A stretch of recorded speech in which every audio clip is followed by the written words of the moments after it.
الصلاة والسلام على عباده الذين اصطفى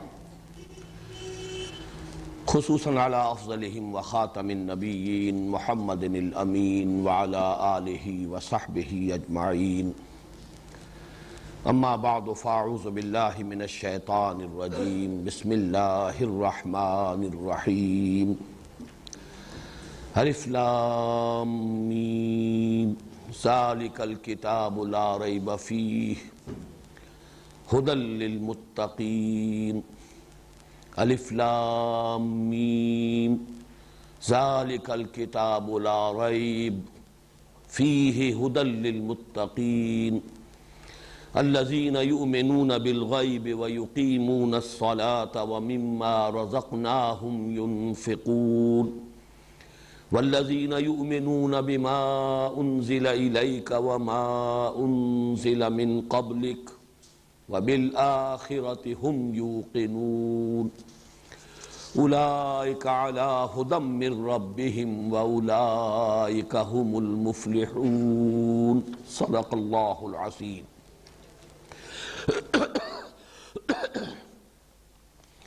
رب اشرح لي صدري ويسر لي امري واحلل عقدة من لساني يفقهوا قولي.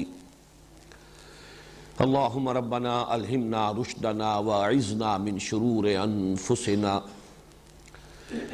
اللهم ارنا الحق حقا وارزقنا اتباعه وارنا الباطل باطلا وارزقنا اجتنابه. اللهم ارحمنا بالقرآن العظيم واجعله لنا اماما ونورا وهدى ورحمة. اللهم ذكرنا منه ما نسينا وعلمنا منه ما جهلنا وارزقنا تلاوته آناء الليل وآناء النهار واجعله لنا حجة يا رب العالمين آمين. آج ہم اللہ کے نام سے قرآن حکیم میں مدنی صورتوں کا جو سب سے بڑا گروپ ہے اس کا آغاز کر رہے ہیں.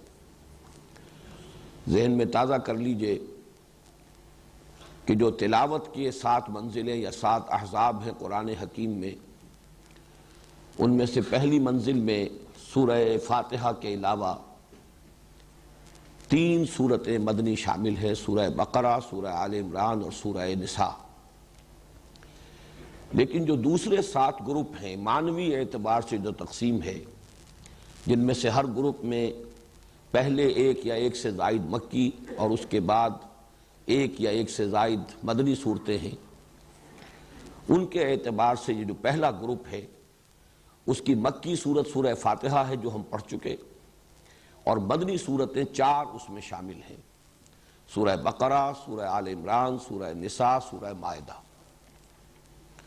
اگرچہ یہ جو گروپ ہے قرآن حکیم میں، ان میں حجم کے اعتبار سے سب سے بڑا گروپ جو ہے وہ تیسرا ہوگا، جو تقریباً 7.5 پاروں پر مشتمل ہے، اس لیے کہ اس کی مکی صورتیں 14 صورتیں ہیں، سورہ یونس سے شروع ہو کر سورہ مومنون تک. تو طویل ترین اور حجم کے اعتبار سے سب سے بڑا گروپ وہ ہے. لیکن اس اعتبار سے کہ مدنی صورتیں سب سے بڑی قرآن حکیم میں یہی 4 ہیں کہ جو اس جگہ پر یکجا آ رہی ہیں، اس اعتبار سے اس کا ایک خصوصی مقام اور خصوصی اہمیت ہے. یہ جو 4 مدنیات ہیں یہ 2 جوڑوں کی شکل میں ہیں. سورہ بقرہ، سورہ آل عمران ایک جوڑا ہے، سورہ نساء، سورہ مائدہ دوسرا جوڑا ہے. اس وقت صرف سرسری طور پر یہ بات نوٹ کر لیجئے، 2 علیحدہ علیحدہ جوڑوں کے لیے سب سے اہم علامت کیا ہے؟ پہلی دونوں صورتیں حروف مقطعات الف لام میم سے شروع ہو رہی ہیں، سورہ بقرہ بھی، سورہ آل عمران بھی. اس کے بعد کی دونوں صورتیں بغیر کسی تمہید کے، بغیر حروف مقطعات کے براہ راست شروع ہو جاتی ہیں. سورہ نساء کا آغاز ہو جاتا ہے یا ایھا الناس اتقوا ربکم، سورہ مائدہ کا آغاز ہوتا ہے یا ایھا الذین آمنوا اوفوا بالعقود. نہ حروف مقطعات، نہ کوئی اور تمہیدی گفتگو. تو اس سے نمایاں ہو رہا ہے کہ وہ 2 صورتیں آپس میں ایک دوسرے سے مشابہ ہیں، سورہ نساء اور سورہ مائدہ، اور ایک جوڑے کی شکل میں ہیں. اور یہ 2 صورتیں آپس میں مشابہ ہیں، سورہ بقرہ اور سورہ آل عمران، اور یہ آپس میں جوڑے کی صورت میں ہیں. اب اس میں جیسا کہ میں نے پہلے عرض کیا تھا کہ ہر گروپ کا ایک عمود ہوتا ہے، چونکہ یہ بہت سے اعتبارات سے اہم ترین یہ جوڑا ہے اور یہ جو گروپ ہے، اور خاص طور پر جیسا کہ میں نے عرض کیا مدنی صورتوں کا قرآن حکیم میں سب سے بڑا، اس لیے کہ مدنی صورتیں کل سب حجم ملا لیا جائے تو قرآن حکیم کا 1/3 ہے، 10 پارے کے لگ بھگ بنے گا، بلکہ اس سے بھی قدرے کم، اور ان میں سے 5.25 پارے جو ہیں وہ انہی 4 مدنی صورتوں پر مشتمل ہیں۔ تو گویا کہ نصف مدنی قرآن جو ہے وہ بالکل آغاز میں آ گیا ہے ان 4 صورتوں یا 2 جوڑوں کی شکل میں۔ ان کا عمود کیا ہے؟ ان کا عمود بھی یوں کہا جا سکتا ہے کہ دوہرا ہے، 2 مرکزی مضامین ہیں، اگرچہ وہ باہم مربوط ہے، وہ میں بعد میں عرض کروں گا، لیکن عمود کی تعبیر کے لیے یہ ذہن میں رکھیے کہ اس کے 2 عمود ہیں۔ نمبر 1 شریعت اسلامی، شریعت محمدی صلی اللہ علیہ وسلم، جس کا نقطہ آغاز ہے سورہ بقرہ۔ تمام جو احکام شریعت ہیں ان کی ابتدائی جو صورتیں ہیں، اس لیے کہ یہ آپ کے علم میں ہے کہ شریعت کا جو نزول ہوا ہے تدریجاً ہوا ہے، آخری احکام فوری طور پر ابتدائی میں نازل نہیں ہو گئے۔ اولاً تو یہ کہ مکی دور میں بہت کم احکام آئے، مکی صورتوں میں جو 2/3 قرآن حکیم ہے اس میں زیادہ تر ایمان کی بحثیں ہیں، رد و قضا ہے، کفار کے اعتراضات ہیں، ان کے جوابات ہیں، یا یہ کہ کچھ اخلاقی تعلیمات ہیں، وہ بنیادی انسانی اخلاقیات جن کے بارے میں کوئی اختلاف ممکن نہیں، سچ بولنا ہے، غریب کو کھانا کھلانا ہے، بھوکے کو اطعام، وعدے کا ایفا، وہ اخلاقی تعلیمات۔ تیسرا بڑا اہم مضمون جو ہے مکی صورتوں کا وہ ہے انباء الرسل، رسولوں کے حالات، اور وہ بار بار آئے ہیں تکرار اور اعادہ کے ساتھ۔ تو یہ اہم مضامین ہیں مکی صورتوں کے، احکام ان میں بہت کم آئے، بڑا بنیادی حکم نماز پڑھو بس یہ آ گیا ہے، یا یہ کہ خرچ کرو، لیکن وہ بھی اس معنی میں نہیں کہ نظام زکوٰۃ عطا کیا گیا ہو، بلکہ یہ کہ اللہ کی خوشنودی کے لیے، اپنے تزکیے کے لیے خرچ کرو اللہ کی راہ میں، غریبوں پر، وہ بھی زیادہ تر مساکین اور غرباء پر۔ یہ بھی گویا کہ بنیادی انسانی اخلاقیات سے اس کے ڈانڈے ملتے ہیں۔ تو احکام کا جہاں تک تعلق ہے، جن کو ہم کہیں گے احکام تشریعی، وہ کہ جن سے قانون شریعت بنتا ہے، اس کا تو یوں سمجھیے کہ اس کی ابتدا جو ہے، بلکہ اس کے لیے زیادہ موزوں لفظ ہوگا، اس کا بلو پرنٹ جو ہے وہ سورہ بقرہ میں آیا ہے۔ تدریجاً پھر وہ اس میں جو تبدیلیاں ہوتی رہیں اور اس میں جو ارتقائی مراحل طے ہوئے، تو سورہ مائدہ جو ہے وہ گویا کہ تکمیل شریعت کی صورت ہے، اور سورہ بقرہ آغاز شریعت کی صورت ہے۔ ویسے یہ کہ سورہ نساء، سورہ نور میں بھی کچھ احکام آپ کو مل جائیں گے، پھر اس سے آگے چل کر سورہ احزاب میں بھی مل جائیں گے، اور جہاں تک مال غنیمت کا حکم ہے وہ سورہ انفال میں مل جائے گا، کچھ متفرق احکام تو آپ کو دوسری جگہوں پر بھی مل جائیں گے، لیکن یہ کہ بحیثیت مجموعی یہ کہا جا سکتا ہے کہ یہ گروپ شریعت کا گروپ ہے، جس میں کہ آغاز شریعت یا بلو پرنٹ شریعت محمدی کا صلی اللہ علیہ وسلم وہ سورہ بقرہ میں، اور اس کی تکمیلی صورت سورہ مائدہ کا زمانہ نزول ہے تقریباً سن 7 ہجری، سن 7 ہجری تک پہنچتے پہنچتے یہ تمام احکام شریعت جو ہیں اپنی تکمیلی صورت کو پہنچ گئے۔ اس اعتبار سے اس گروپ کا جو یہ عمود کا جزو اول جو میں نے شمار کیا ہے، اس کو کہا جا سکتا ہے کہ اس کا براہ راست تعلق ہے اہدنا الصراط المستقیم۔ سورہ بقرہ چونکہ اس گروپ کی، سورہ فاتحہ اس گروپ کی مکی صورت ہے، اور اس میں ہمیں یہ دعا تلقین کی گئی، یا وہ صریح الفطرت اور سلیم العقل انسانوں کی جو ایک ضرورت ہے جس کی تعبیر کی گئی ہے اس دعا کی صورت میں، جس پر کہ سورہ فاتحہ ختم ہوتی ہے، اہدنا الصراط المستقیم، ہمیں رہنمائی عطا فرما، ہمیں ہدایت بخش سیدھے راستے کی۔ وہ سیدھا راستہ کون سا ہے؟ وہ شریعت کا راستہ ہے۔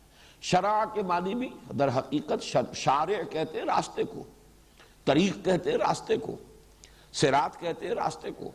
تو اہدنا الصراط المستقیم وہ شریعت جو ہے وہ گویا کہ اس گروپ کے اندر اس دعا کا جواب ہے کہ جو ان 4 صورتوں کے اندر سورہ بقرہ سے لے کر سورہ مائدہ تک اللہ تعالیٰ کی طرف سے عطا ہو گیا۔ اس گروپ کا جو عمود ہے، عمود کا دوسرا حصہ وہ ہے اتمام حجت اہل کتاب پر۔ اہل کتاب میں ظاہر بات ہے کہ 2 گروپ تھے اس وقت کے جو براہ راست مخاطب تھے قرآن کے، یہود اور نصارہ۔ تو سورہ بقرہ میں زیادہ تر گفتگو ہوئی ہے یہود سے، سورہ آل عمران میں زیادہ تر گفتگو ہوئی ہے نصارہ سے، سورہ نساء اور مائدہ میں دونوں سے ہوئی ہے، ملی جلی بات ہے۔ بہرحال قرآن حکیم میں اہل کتاب کو ایمان لانے کی دعوت، اور دعوت بھی اس حد تک کہ اتمام حجت ہو گیا، ہر پہلو سے انہیں بات سمجھا دی گئی، ہر اسلوب سے حقیقت کو واضح کر دیا گیا، ہر دلیل سے اس بات کو مبرہن کر دیا گیا، ان پر ان کی اپنی کتابوں کے حوالے سے، ان کے اپنے اعتقادات کے حوالے سے حجت قائم کر دی گئی، ان کے اپنے انبیاء اور رسول کی تعلیمات کا حوالہ دے کر بات واضح کر دی گئی، گویا کہ ہر اعتبار سے جسے کہا جائے گا قطع عذر، کہ اب ان کے پاس کوئی عذر، کوئی بہانہ نہیں رہا کہ وہ محمد الرسول اللہ صلی اللہ علیہ وسلم پر ایمان لانے میں کوئی عذر رکھتے ہوں یا کوئی بہانہ ان کے پاس موجود ہو جو کسی درجے میں ویلڈ ہو۔ اسی کو اتمام حجت کہتے ہیں، حجت قائم کر دینا۔ اس کے بعد کوئی ہٹ دھرمی کے ساتھ اڑا رہے تو اڑا رہے، لیکن یہ کہ اس کے پاس کوئی معقول سبب اور کوئی معقول عذر موجود نہ رہے۔ تو یہ گویا کہ اس گروپ کا اور ان کا تعلق ہوا گویا کہ سورہ فاتحہ ہی میں، یہاں بلکہ وہ بات اور زیادہ واضح ہو جائے گی کہ کافی ہو جاتا ہے اہدنا الصراط المستقیم صراط الذین انعمت علیہم میں، لیکن وہاں منفی اعتبار سے بھی واضح کیا گیا غیر المغضوب علیہم ولا الضالین۔ تو گویا کہ یہ مغضوب علیہم میں بیان کر چکا ہوں سورہ فاتحہ کے درس کے ضمن میں کہ اس کے بارے میں تقریباً اجماع ہے کہ اس سے مراد ہے بنی اسرائیل، اور ضالین پر تقریباً اجماع ہے کہ مراد ہے نصارہ۔ یہ گویا کہ اسی کی شرح ہو رہی ہے۔ یہ عمود کا دوسرا حصہ جو ہے وہ سورہ فاتحہ کے غیر المغضوب علیہم ولا الضالین اس سے متعلق ہے، اس کے ساتھ مناسبت رکھتا ہے۔ اس طریقے سے عمود کے دونوں اجزاء جو ہیں وہ گویا کہ مکی صورت میں سورہ فاتحہ میں بھی موجود ہے۔ اہدنا الصراط المستقیم صراط الذین انعمت علیہم، اس کا جواب ہو گیا یہ شریعت موجود ہے، یہ قوانین موجود ہیں، یہ اوامر و نواہی ہیں، یہ کرو یہ نہ کرو، اس سے بچو، اس کا التزام کرو، یہی صراط مستقیم ہے۔ غیر المغضوب علیہم ولا الضالین اس کے حوالے سے آخری اتمام حجت کر دیا گیا اہل کتاب پر، یہود پر بھی جو مغضوب علیہم سے مراد تھے، اور ضالین پر جو نصارہ ہے۔ اس اعتبار سے یہ عمود کے دونوں رخ جو ہیں، جو میں نے عرض کیا تھا کہ ایک گروپ کے مکی صورتیں اور اسی گروپ کی مدنی صورتیں گویا کہ ایک تصویر کے دو رخ ہیں، ان کے مابین مناسبت ہونی چاہیے، تو وہ مناسبت ہے جو میں نے آپ حضرات کے سامنے بیان کر دی۔ اب آئیے کہ مدنی صورتوں کا پہلا جوڑا ہے سورۃ البقرہ اور سورۃ آل عمران۔ اس کے ضمن میں نے اس سے پہلے بھی عرض کیا تھا کہ خود نبی اکرم صلی اللہ علیہ وسلم نے انہیں ایک نام دیا ہے، ایک نام اس معنی میں کہ دونوں کے لیے ایک لفظ کا اطلاق، اگرچہ وہ نام کئی ہیں، وہ ابھی میں آپ کو بتا رہا ہوں۔ حضور نے الزہراوین بھی قرار دیا انہیں، یا الزہراوان، حالت رفع ہوگی تو الزہراوان ہوگا، حالت نصبی ہوگی یا حالت جری ہوگی تو الزہراوین۔ یہ تو گویا کہ اعراب کا مسئلہ ہوا۔ زہرا کہتے ہیں نہایت تابناک، روشن۔ حضرت فاطمہ رضی اللہ تعالی عنہ کے نام کے ساتھ فاطمۃ الزہراء، وہ در حقیقت ان کے چہرے کا دمکتا ہوا انداز، ظاہر بات ہے کہ ایک اللہ تعالیٰ نے رنگت بھی بہت عمدہ دی ہوگی، اور پھر وہ نور روحانیت جو ہے وہ اس کے ساتھ اس کی دمک میں جو اضافہ ہوا، فاطمۃ الزہراء رضی اللہ تعالی عنہ، اسی سے تثنیہ کا صیغہ بنتا ہے الزہراوان یا الزہراوین۔ حضور نے ایک حدیث میں، ابھی وہ میں آپ کو سناؤں گا، کہ اس کو قرار دیا ہے، دونوں صورتوں کو ایک لفظ سے تعبیر کیا۔ اسی طرح الغمامتان، الغیایتان، الذلتان، الخرقان، الفرقان، یہ میں نے 6 آپ کو الفاظ بتائے ہیں کہ جو احادیث میں وارد ہوئے ہیں کہ جن میں نبی اکرم صلی اللہ علیہ وسلم نے ان صورتوں کی مجموعی فضیلت بیان کی ہے، اور ان دونوں کو بریکٹ کیا ہے، گروپ کیا ہے ایک لفظ کے اندر۔ وہ حدیث میں آپ کو سنا رہا ہوں۔ یہ حدیث مسلم شریف کی ہے، اور اس کے راوی ہیں ابو امامہ باہلی رضی اللہ تعالی عنہ۔ قال، انہوں نے فرمایا، سمعت رسول اللہ صلی اللہ علیہ وسلم یقول، کہ میں نے خود سنا اللہ کے رسول صلی اللہ علیہ وسلم کو یہ فرماتے ہوئے، اقرأوا القرآن، لوگوں قرآن پڑھا کرو، فَإِنَّهُ يَأْتِي يَوْمَ الْقِيَامَةِ شَفِيعًا لِأَصْحَابِهِ، اس لیے کہ یہ قرآن قیامت کے دن سفارشی بن کر آئے گا اپنے لوگوں کے لیے، یعنی ان لوگوں کے لیے جنہیں قرآن سے محبت رہی زندگی میں، جو قرآن کو پڑھتے رہے، قرات کرتے رہے، اس سے دلچسپی رکھتے رہے، اس کا مطالعہ کرتے رہے، اس پر غور و فکر کرتے رہے، اصحاب قرآن والے، قرآن کے لوگ۔ اقرأوا القرآن فإنہ یاتی یوم القیامت شفیعا لاصحابہ۔ اس کے بعد اب آپ نے مزید یوں سمجھیے کہ یہ عام پر خاص کا اضافہ ہے۔ اقرأوا الزہراوین، خاص طور پر دو نہایت تابناک اور روشن صورتوں کی قرات کیا کرو، پڑھا کرو دو نہایت تابناک اور روشن صورتوں کو، البقرہ و آل عمران۔ وہ زہراوین کیا ہے؟ البقرہ اور آل عمران۔ یہاں گویا کہ معین کر دیا حضور صلی اللہ علیہ وسلم نے ان دونوں صورتوں کے لیے ایک عنوان، نہایت تابناک صورتیں۔ فَإِنَّهُمَا تَأْتِيَانِ يَوْمَ الْقِيَامَةِ، اس لیے کہ یہ دونوں صورتیں قیامت کے روز ظاہر ہوں گی، آئیں گی قیامت کے دن۔ اب یہاں وہ الفاظ آ رہے ہیں جو میں نے ابھی آپ کو سنائے، كَأَنَّهُمَا غَمَامَتَانِ، جیسے کہ وہ دو بدلیے ہوں۔ غمامہ کہتے ہیں بدلی، ابر کی کیفیت، دو بدلیوں کی صورت میں ظاہر ہوں گی۔ او غیایتان، یہ لفظ بھی اسی کے لیے ہے۔ او کأنہما فرقان من طیر صواف، یا یہ پرندوں کی دو ٹکڑیاں ہوں گی۔ تو حاجان عن صاحبہما، اور یہ دونوں جھگڑیں گی، محاجہ کریں گی۔ محاجہ یہ ہوتا ہے کسی کی طرف سے مدافعت کرنے میں، تکرار کر کے بات کرنا، دلیل پر دلیل دینا۔ تو جو بھی ان دونوں صورتوں سے خصوصی شغف رکھنے والے لوگ ہوں گے، وہ لوگ کہ جو ان دونوں صورتوں کو پڑھنے والے ہوں گے، ان سے محبت کرنے والے ہوں گے، صاحب ہما، ان دونوں سے تعلق رکھنے والے لوگ، ان کی طرف سے وہ جھگڑیں گی، وہ ان کی سفارش کریں گے۔ تو اس میں غمامتان، غیایتان، فرقان، یہ الفاظ اور زہراوین، یہ الفاظ جو ہیں اس حدیث کے اندر آ گئے ہیں۔ یہ تو ہے مسلم شریف کی روایت، اور ایک اس میں جو دوسری روایت آئی ہے اس میں الفاظ یہ آئے ہیں۔ یہ روایت جو ہے یہ بھی مسلم شریف کی ہے، حضرت نواس بن سمعان رضی اللہ تعالی عنہ سے۔ قال سمعت رسول اللہ صلی اللہ علیہ وسلم یقول، وہ بھی فرماتے ہیں کہ میں نے خود سنا اللہ کے رسول صلی اللہ علیہ وسلم کو یہ فرماتے ہوئے، توطا یوم القیامت بالقرآن واہلہ، لائے جائیں گے قیامت کے دن قرآن بھی اور قرآن والے بھی، قرآن سے دلچسپی رکھنے والے، اللہ تعالی ہمیں ان میں شامل فرمائے۔ الذین کانوا یعملون بہ فی الدنیا، یعنی وہ لوگ جو اس پر عمل کرتے تھے دنیا میں، یعنی صاحب قرآن صرف پڑھنے کے معنی میں نہیں، صرف محبت کے معنی میں نہیں، الذین یعملون بہ فی الدنیا، دنیا میں جو اس پر عمل کرتے تھے قرآن پر، ان کو لایا جائے گا۔ تقدمہ سورۃ البقرہ آل عمران، اور آگے آگے چل رہی ہوگی قرآن مجید جب لایا جائے گا تو آگے آگے ان میں سورہ بقرہ اور سورہ آل عمران ہوگی۔ وَضَرَبَ لَهُمَا رسول اللہ صلی اللہ علیہ وسلم ثلاثۃ امثال ما نسیتہن بعد۔ اس کے بعد راوی کہتے ہیں حضرت نواس بن سمعان رضی اللہ تعالی عنہ کہ اس کے بعد حضور نے ان دونوں صورتوں کے لیے کچھ تشبیہیں بیان کی کہ جن کو میں بھول نہیں سکا، یعنی اس قدر خوبصورت تشبیہیں حضور نے دی۔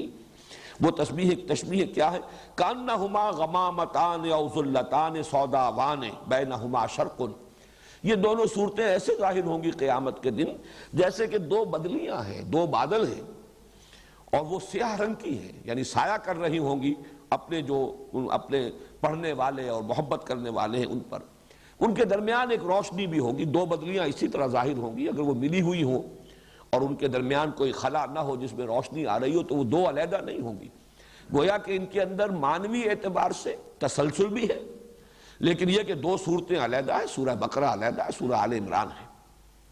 او کانہما خرقان من طیر صواف، یا ایسے حضور نے تشبیہ دی کہ جیسے کبھی کبھی پرندوں کے جب جھنڈ کے جھنڈ آتے ہیں تو وہ اتنے، اگر وہ جھنڈ جو ہے وہ گہرا ہے کہ پھر وہ سائے اس کی وجہ سے ہو جاتا ہے اور وہ دھوپ کو روک لیتے ہیں اور سورج کو ڈھانپ لیتے ہیں، تو وہ گویا کہ اڑنے والے اور پروں کو پھیلانے ہوئے پرندوں کی ٹکڑیوں کے مانند ہوں گی۔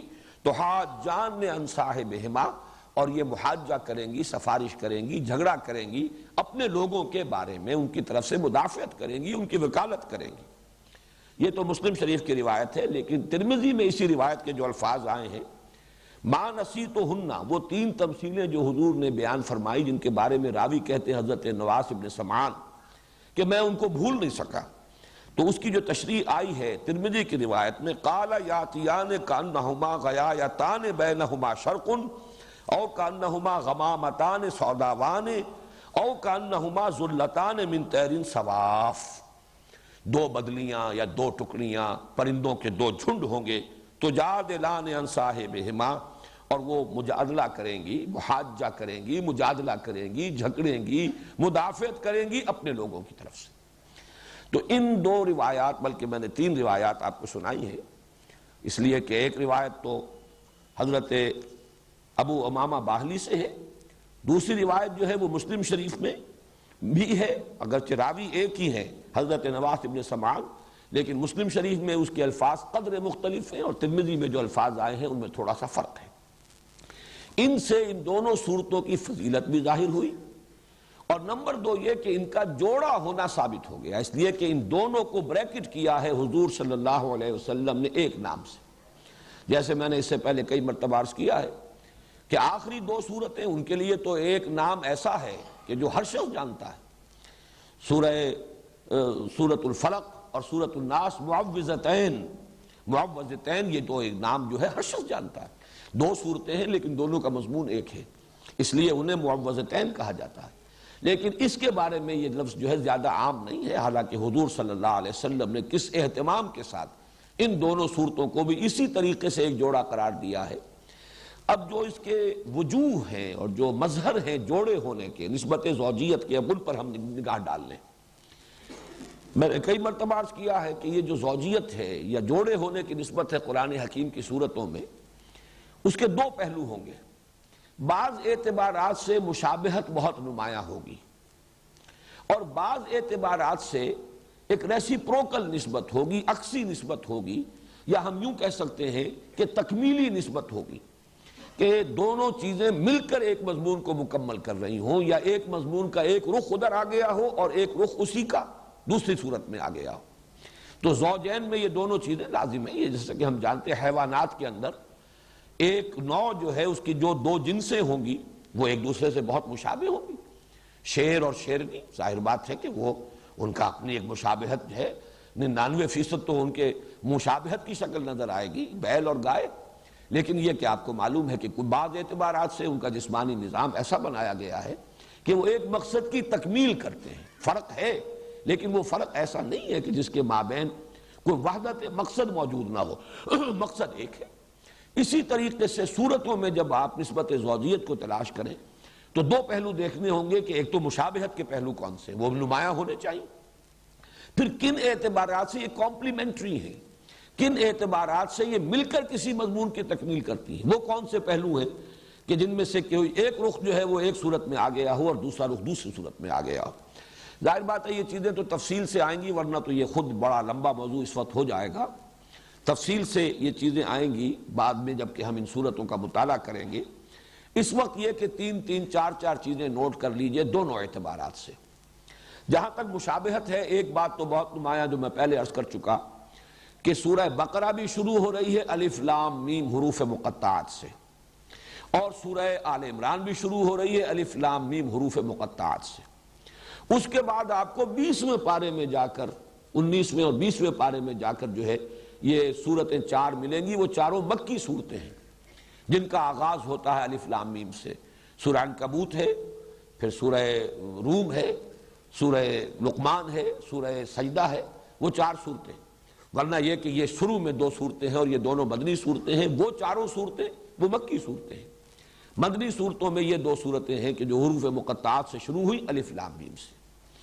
دوسری مشابہت یہ کہ ان دونوں کے آغاز میں قرآن حکیم کی عظمت کی طرف خصوصی اشارہ ہے۔ آپ دیکھ رہے ہیں الف لام میم ذالک الکتاب لا ریب فیہ ھدی للمتقین، فوراً الف لام حروف مقطعات کے بعد، الف لام میم کے بعد قرآن مجید کی عظمت اور اس کے ہدایت ہونے کی طرف اشارہ۔ بالکل یہی انداز، بلکہ اس سے بھی زیادہ شاندار اور پرجلال انداز میں یہی مضمون آ رہا ہے سورہ آل عمران میں، الف لام میم، اور اس کے بعد جو ہے نزل علیک الکتاب بالحق مصدقا لما بین یدیہ وانزل التوراۃ والانجیل من قبل ھدی للناس وانزل الفرقان۔ اتارے اللہ نے اے نبی اے محمد صلی اللہ علیہ وسلم آپ پر یہ کتاب حق کے ساتھ جو تصدیق کرتے ہوئے آئی ہے اس کی کہ جو اس کے سامنے موجود ہے، اور اسی نے اتاری تھی تورات اور انجیل اس سے قبل لوگوں کے لیے ہدایت نامہ بنا کر، اور اس نے ہی اتارا ہے الفرقان۔ تو یہ بھی مشابہت کا ایک پہلو ہے۔ تیسرا بہت نمایاں پہلو مشابہت کا جو ہے وہ اختتام پر آتا ہے۔ سورہ بقرہ کی، اور یہ بھی چیزیں وہ ہیں کہ جو عام طور پر میں سمجھتا ہوں، توقع رکھتا ہوں کہ اکثر حضرات کے سامنے ہوں گی، صرف اس وقت اشارہ کر دینا کافی ہے۔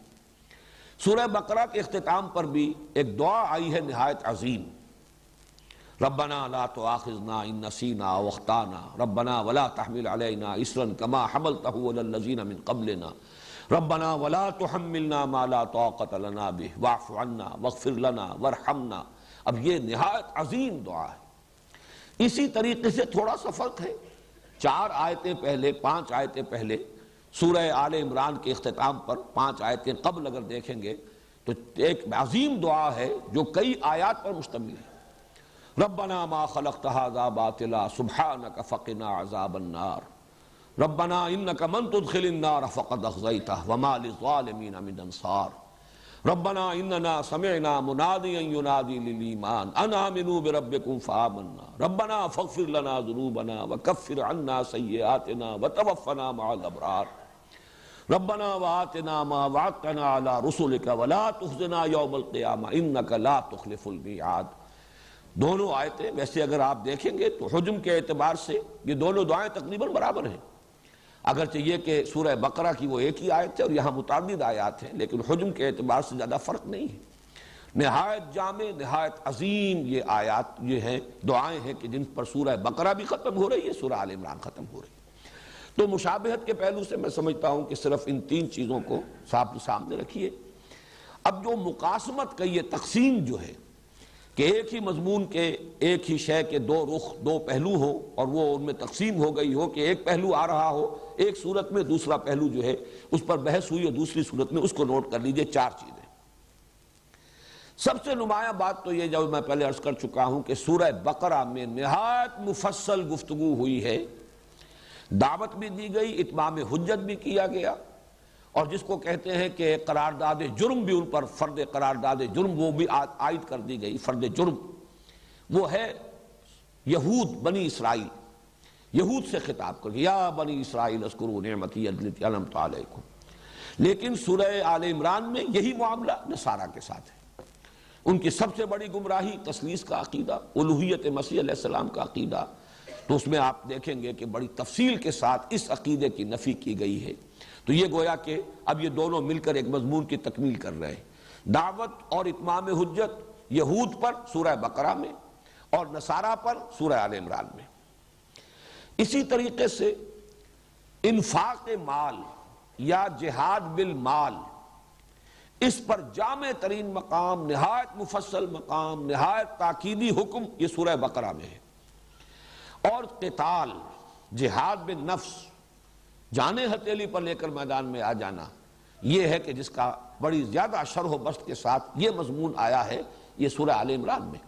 آپ کو معلوم ہے کہ یہ قرآن حکیم کے اندر جہاد کا لفظ جہاں بھی آتا ہے بالمال والنفس، جاہدوا فی سبیل اللہ باموالکم وانفسکم، جہاد بالمال یہ ہے اللہ کی راہ میں، اللہ کے دین کے لیے، اس کے غلبے کے لیے، اس کی دعوت کے لیے مال خرچ کرنا، اور جان لگا دینا قتال اس کی بلند ترین شکل ہے کہ نقد جان ہتھیلی پر رکھ کر ایک شخص میدان میں آ گیا ہے، اپنی جان نثار کرنے کے لیے تیار ہے۔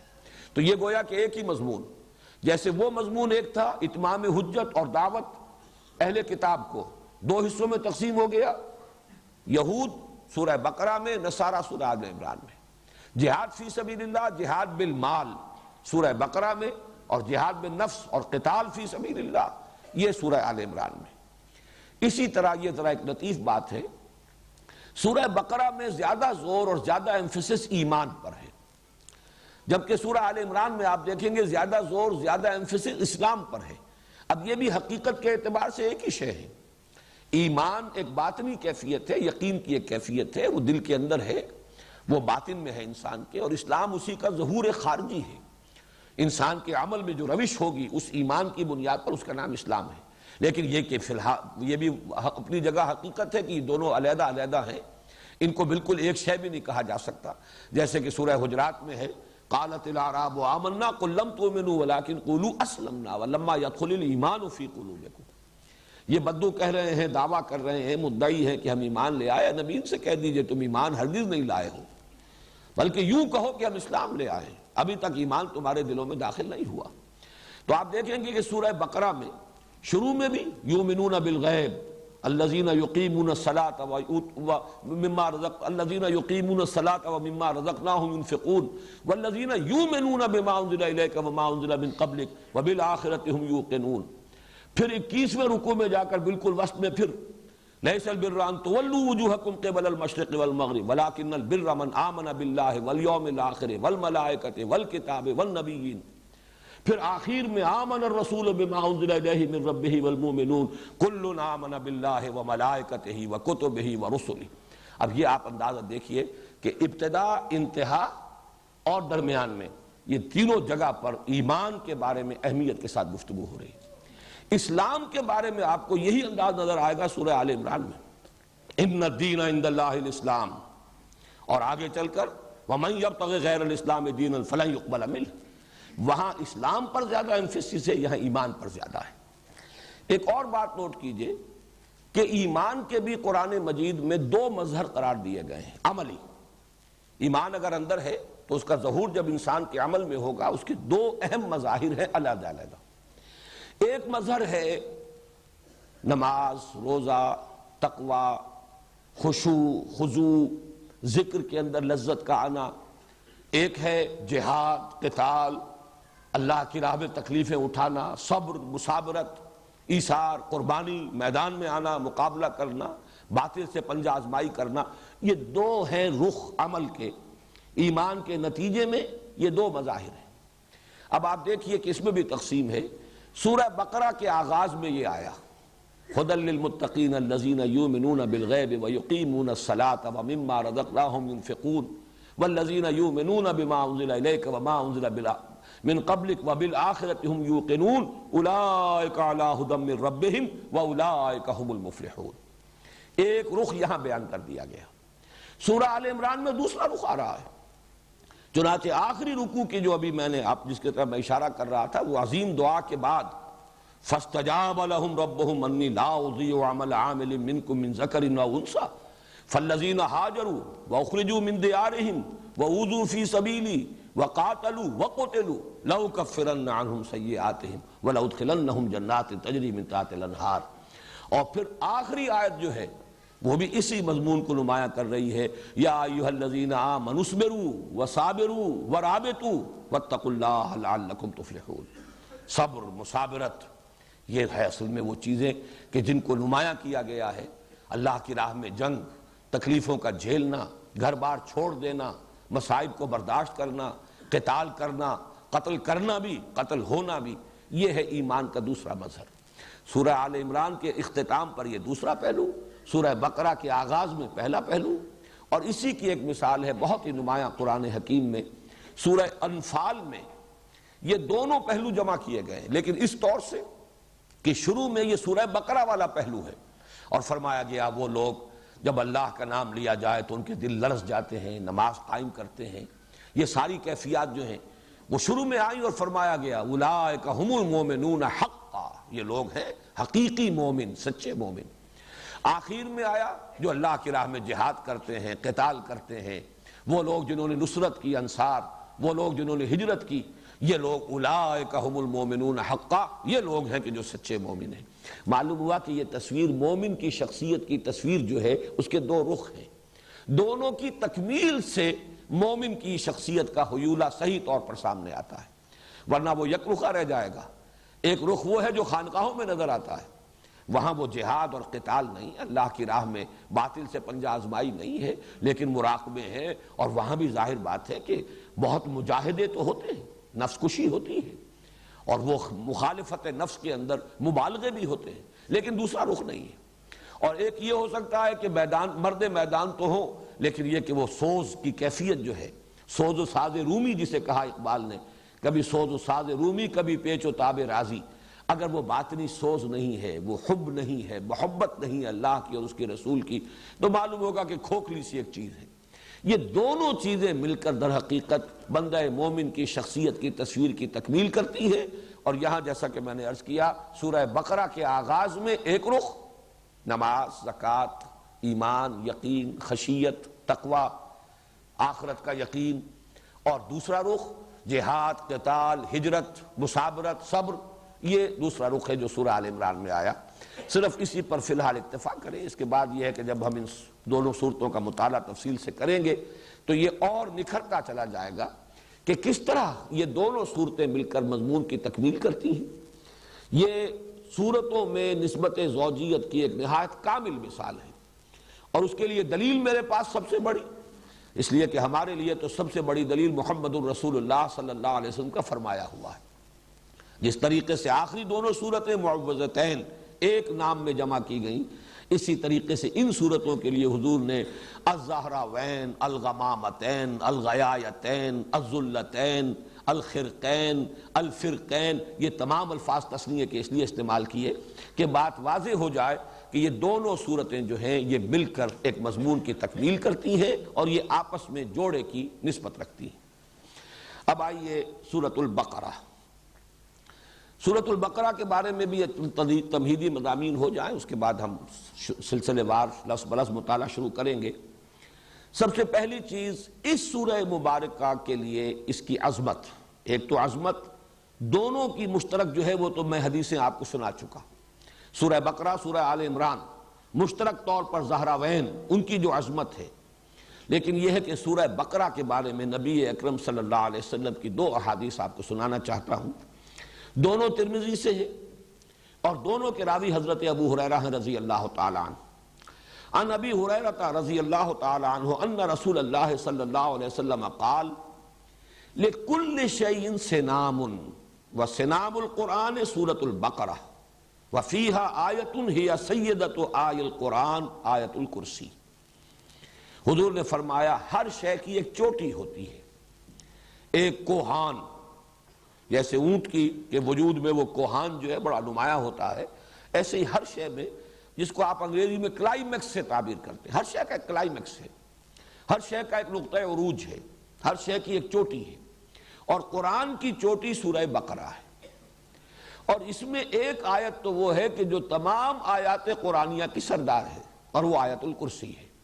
واقعہ ہے کہ آیت الکرسی وہ تو عظیم ترین آیت ہے، بلکہ یہ کہ اس کے بارے میں بھی حضور نے بالکل وہی بات کہی ہے جو سورہ اخلاص کے بارے میں کہی ہے۔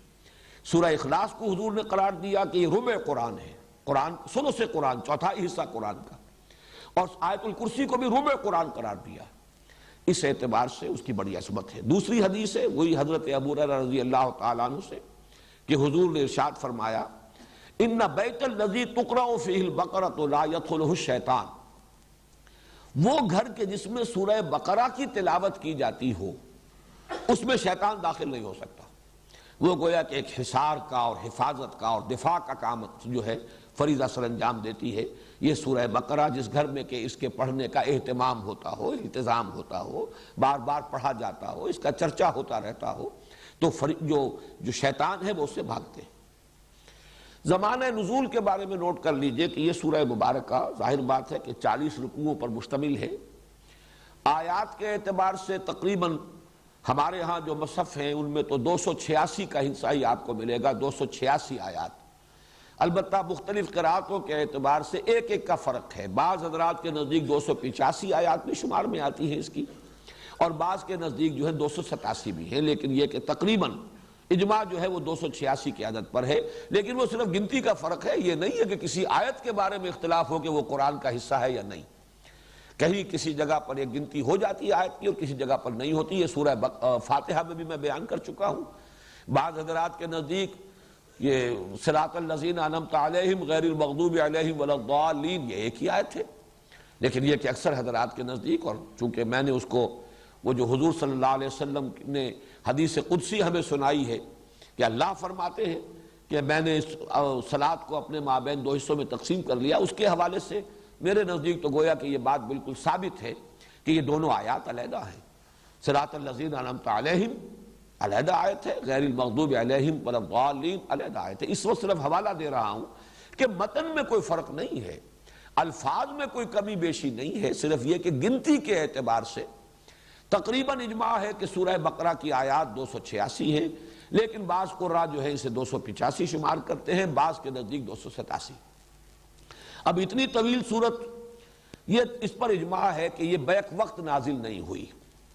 بعض طویل صورتیں بھی ایسی ہیں جن کے بارے میں روایات سے معلوم ہوتا ہے کہ بیک وقت نازل ہوئی، مثلا سورہ انعام، اگرچہ وہ بڑی طویل صورت ہے، 20 رکوع اس کے ہیں، ویسے یہ کہ اس اعتبار سے اگر رکوعوں کی تعداد دیکھی جائے تو نصف ہے، اس سے کم نہیں ہے، اس کے بارے میں روایات ہے کہ وہ بیک وقت نازل ہوئی ہے، اور حضرت جبرائیل علیہ السلام جب اسے لے کر نازل ہوئے ہیں تو 70,000 فرشتے ان کے جلوہ میں تھے۔ یہ اس کی خاص شان ہے، جب اس سورہ انعام ہم پڑھیں گے تو انشاءاللہ پھر اس کی فضیلت کے ضمن میں جو روایات آئی ہیں وہ میں آپ کو سناؤں گا۔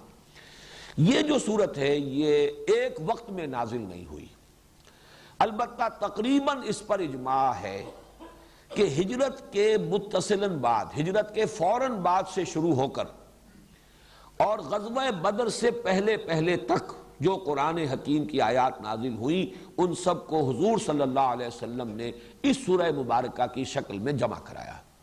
یہ وقتاً فوقتاً، یہ تقریباً آپ سمجھیے کہ 2 سال کا وقفہ بنتا ہے۔ اس درسے کے دوران جو آیات نازل ہوتی رہی وقتاً فوقتاً، ان کو حضور فرما دیتے تھے کہ اس کو فلاں آیت کے بعد رکھو، اس کو فلاں آیت کے بعد وہاں رکھ لو، اس طریقے سے مرتب تو کروا دیا حضور نے۔ یہ مضامین میں تفصیل سے بیان کر چکا ہوں۔ قرآن مجید مرتب ہو گیا تھا حضور صلی اللہ علیہ وسلم کی اپنی زیر ہدایت، آپ کی اپنی حیات دنیاوی کے دوران۔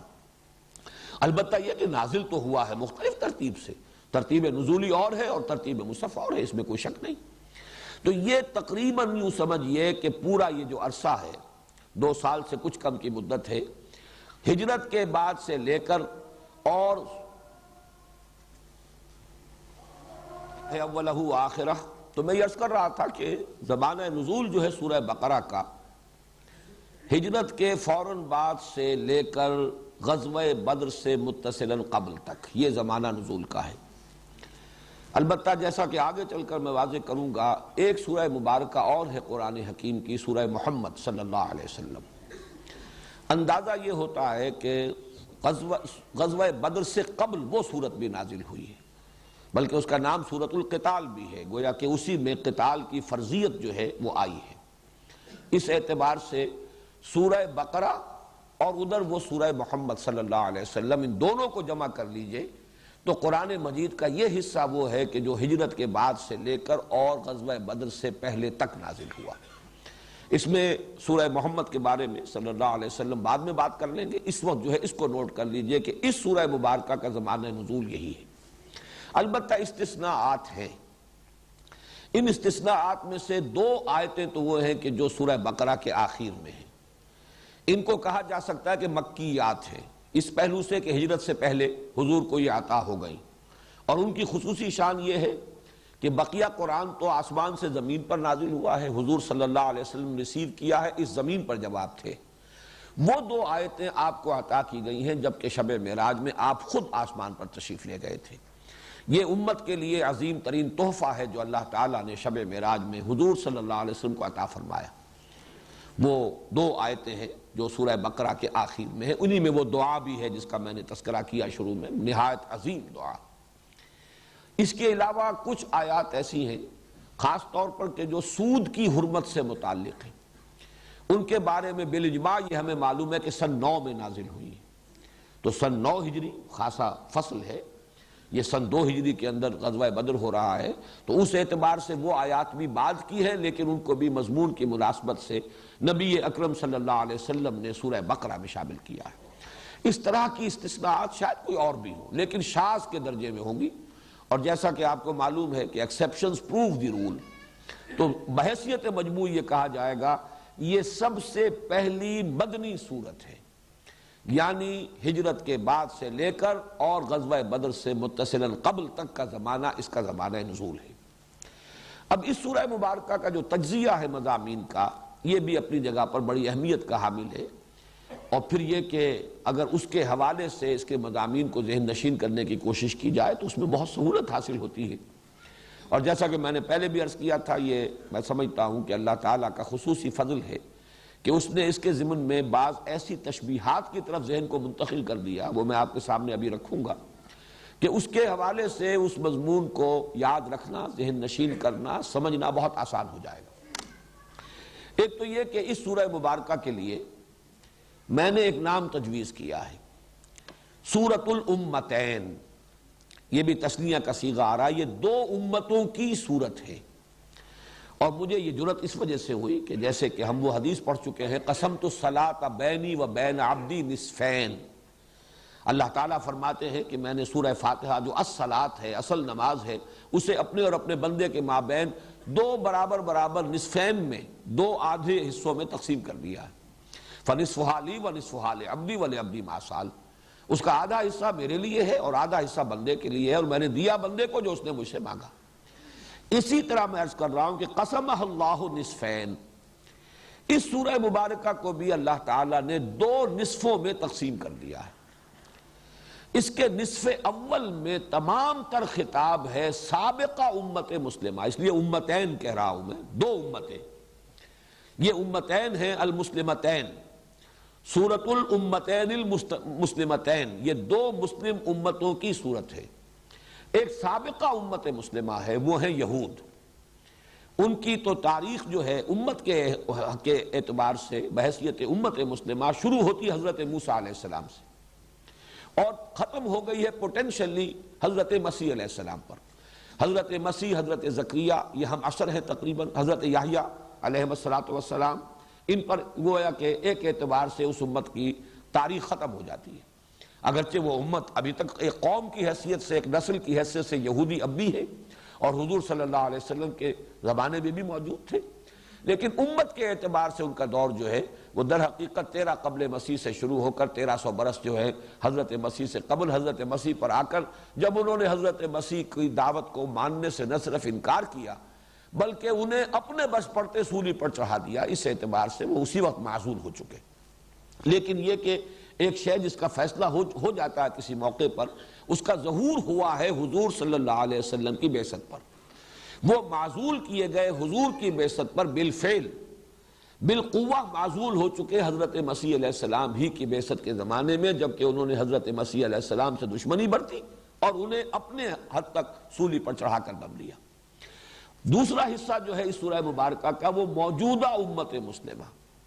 اب ہماری تاریخ 1400 برس کی ہو گئی ہے، اور میں نے ادھر عرض کیا ہے کہ 1300 قبل مسیح سے ان کی تاریخ شروع ہوئی تھی، اور حضور صلی اللہ علیہ وسلم کی آمد پر گویا کہ اس سورہ مبارکہ میں ان کی معزولی کا اعلان ہو رہا ہے. تو پہلے نصف میں سابقہ امت مسلمہ سے خطاب ہے، اکثر و بیشتر میں براہ راست خطاب ہے، اور باقی حصوں میں روح سخن انہی کی طرف ہے، چاہے بظاہر خطاب ان سے نہ ہو. اور دوسرے حصے میں کل کا کل خطاب موجودہ امت مسلمہ سے ہے، امت محمد سے علی صاحب الصلاۃ والسلام. یہ نوٹ کر لیجئے کہ نصف اول میں آیات 152 ہیں، جبکہ نصف ثانی میں 134 ہیں، 286 آیات کی یہ تقسیم. البتہ یہ جو فرق نظر آ رہا ہے اس کو کمپنسیٹ کر رہا ہے فرق تعداد رکوعات کا. 152 آیتیں 18 رکوعوں میں ہیں، 134 آیتیں 22 رکوعوں میں ہیں. گویا کہ وہ حجم جو ہے بعد والی آیات کا حجم جو ہے وہ زیادہ تر جو ہے بڑا ہے، اس کے اعتبار سے وہ 22 رکوعوں کے اندر پھیلی ہوئی ہیں، اگرچہ تعداد کے اعتبار سے 134 ہے، کم ہے. اور جو پہلے نصف میں ہیں وہ 152 آیتیں ہیں، لیکن 18 رکوعوں کے اندر وہ سما گئی. اب ان میں جو مزید تقسیم ہے یہ اس وقت تھوڑا سا شاید ذہن پر زور دینے والی بات ہوگی، لیکن یہ کہ اس وقت اگر ذہن نشین کر لیں تو پھر یہ کہ ہم ایک ایک حصے سے گزرتے ہوئے اور ذہن میں اس تقسیم کو اگر مستحضر کر لیں گے تو ہماری ایک ہم آہنگی رہے گی ذہنی اس پورے سلسلہ درس کے ساتھ. پہلے 18 رکوع جو ہے ان میں مزید تقسیم جو ہے وہ عمودی ہے، ورٹیکل، یعنی پہلے 4 رکوع، آخری 4 رکوع، درمیان میں 10 رکوع. درمیان کے 10 رکوع جو ہیں ان میں تو براہ راست گفتگو ہے بنی اسرائیل سے. یا بنی اسرائیل اذکروا نعمتی التی انعمت علیکم وَأَوْفُوا بِعَهْدِي أُوفِ بِعَهْدِكُمْ وَإِيَّايَ فَارْهَبُونَ، یہاں سے بات شروع ہوئی ہے 5ویں رکوع میں، اور پھر 15ویں رکوع کے شروع میں یا بنی اسرائیل اذکروا نعمتی التی انعمت علیکم وانی فضلتکم علی العالمین، وہاں جا کر وہ بات ختم ہوئی۔ پورے 10 رکوع مسلسل خطاب ہے بنی اسرائیل سے۔ پہلے 4 رکوع جو ہے ان کو ہم کہہ سکتے ہیں کہ وہ تمہیدی ہیں، بظاہر ابھی خطاب شروع نہیں ہوا، اور ایک اعتبار سے وہ تمہیدی یوں بھی ہے کہ پورے قرآن کے لیے گویا کہ وہ دیباچہ بن جاتے ہیں۔ پہلے 2 رکوعوں میں 3 قسم کے انسانوں کی تقسیم، ایک وہ جو اس قرآن سے فائدہ اٹھا سکتے ہیں یا جنہوں نے اس قرآن سے فائدہ اٹھایا ہے، یہ میں وضاحت کروں گا، شاید آج ہی اس کی نوبت آ جائے ورنہ کل وضاحت ہوگی سورہ بقرہ کا جب ہم لفظ برس مطالعہ شروع کریں گے۔ ایک وہ ہے کہ جن کے اوپر دروازہ بند ہو چکا ہدایت کا، لاکھ سمجھا لیا جائے وہ اب ماننے والے نہیں۔ تیسرے وہ ہیں کہ جو بین بین ہیں، کہتے ہیں کہ ہم مانتے ہیں حقیقتاً نہیں مانتے۔ یہ 3 قسم کے افراد اس وقت بالفعل موجود تھے۔ ان تینوں میں سے بھی تیسری صورت ہے در حقیقت کہ جو اہل کتاب کی تھی، یہود کی تھی، یہود مدینہ کی، لہذا سب سے زیادہ تفسیر اس تیسرے شق کی ہوئی ہے، اس لیے کہ روح سخن تو انہی کی طرف ہے سارا، اگرچہ یہ کہ جو دوسری شق ہے ان کے اندر بھی ان کا جز شامل ہے، لیکن زیادہ تر تیسرا جو حصہ ہے وہ در حقیقت ان سے متعلق ہے، ان میں روح سخن ان کی جانب ہے۔ لیکن ایک اعتبار سے یہ ابدی اہمیت کے حامل ہے کہ گویا کہ ان میں بیان کیا جا رہا ہے کہ کون لوگ ہیں جو قرآن کی ہدایت سے مستفید ہو سکیں گے، کون وہ ہیں کہ جن کے لیے اس کا دروازہ بند ہے، کون وہ ہیں کہ جو بین بین ہیں، کچھ استفادہ کرتے بھی ہیں، تھوڑا بہت راستہ چل بھی لیتے ہیں، لیکن یہ ہے کہ پھر وہ چھٹک کر کھڑے ہو جاتے ہیں، ہمت جواب دے جاتی ہے۔ ہمیشہ یہ 3 قسم کے لوگ دنیا میں رہے ہیں کسی بھی دعوت کے رد عمل پر۔ ایک وہ لوگ جنہوں نے اس دعوت کو قبول کیا اور ہر چہ بعد آباد پورے طور سے اس کے رنگ میں اپنے آپ کو رنگ لیا اور اس کے لیے اپنے آپ کو وقف کر دیا۔ ایک وہ جو اڑ گئے، کفر، عناد، دشمنی، ہٹ دھرمی، تعصب، اس کی وجہ سے رک گئے کہ کوئی دلیل، کوئی استشہاد، کوئی استدلال ان کے لیے مفید نہیں ہوا۔ ایک وہ کہ جو کچھ کسی درجے میں مان کر، لیکن یہ کہ پورے طور سے ماننا، ٹوٹل آئیڈنٹیفیکیشن اپنے آپ کی اس کے ساتھ کر لینا، یہ ان کے بس کا روگ نہیں ہوتا۔ یہ 3 قسم کے لوگ ہمیشہ تھے، ہمیشہ رہیں گے۔ اس اعتبار سے وہ گویا کہ یونیورسل ٹروتھ کے درجے میں ہے، لیکن چونکہ انہی کے پردے میں روح سخن ہے یہود کی طرف، اس اعتبار سے وہ نصف اول کے مضامین میں شامل ہے۔ بقیہ 2 رکوعوں میں جو دین کی بنیادی تعلیم ہے، اس کو نوٹ کیجئے، چونکہ جو 2/3 حصہ قرآن مجید کا تھا وہ تو نازل ہو چکا ہے سورہ بقرہ سے قبل۔ سورہ بقرہ تو ہجرت کے بعد نازل ہو رہی ہے، اور اس کو قرآن مجید میں بالکل شروع میں رکھا گیا ہے۔ جو دین کی بنیادی تعلیمات ہیں، جو عقائد ہیں، جو فلسفہ ہے، جو حکمت دین ہے، وہ تو پورا کا پورا آ چکا ہے مکی صورتوں میں۔ تو ضرورت پیش آئی اور یا حکمت خداوندی کا یہ تقاضا ہوا کہ اس کا خلاصہ اس سورہ بقرہ کے آغاز میں رکھ دیا جائے، تاکہ ایک عام قاری جب اسے پڑھ رہا ہو تو اس کے سامنے وہ مکی قرآن کے مضامین کا خلاصہ آ جائے، پھر وہ آگے بڑھے۔ تو 4 رکوع جو ابتدائی ہیں وہ اس اعتبار سے تمہیدی ہیں۔ 4 رکوع جو بعد کے ہیں، یعنی 4 کے بعد 10 رکوع میں براہ راست خطاب ہوگا بنی اسرائیل سے، آخری 4 رکوعوں میں یہ ٹرانزیشن ہے کہ اب ابراہیم کی ایک نسل میں یہ امت مسلمہ اور اللہ تعالیٰ نے یہ مقام ان کو عطا کیا ہوا تھا، منصب دیا ہوا تھا یہود کو، اب وہ منصب سلب کر کے حضرت ابراہیم ہی کی نسل کی دوسری شاخ حضرت اسماعیل کی نسل میں حضرت محمد صلی اللہ علیہ وسلم کی بعثت ہوئی، اور اب ان پر جو لوگ ایمان لائے تو ایک نئی امت وجود میں آئی۔ اب ان کو نصب کیا جا رہا ہے، یہ منصب اب ان کو عطا کیا جا رہا ہے۔ اس حوالے سے حضرت ابراہیم چونکہ وہ نقطۂ جامع ہے ان دونوں امتوں کی، جہاں پر جا کر کہ پھر جہاں پہ وہ مل جاتی ہے، جو سلسلہ ان کا ہے وہ حضرت ابراہیم کی شخصیت ہے۔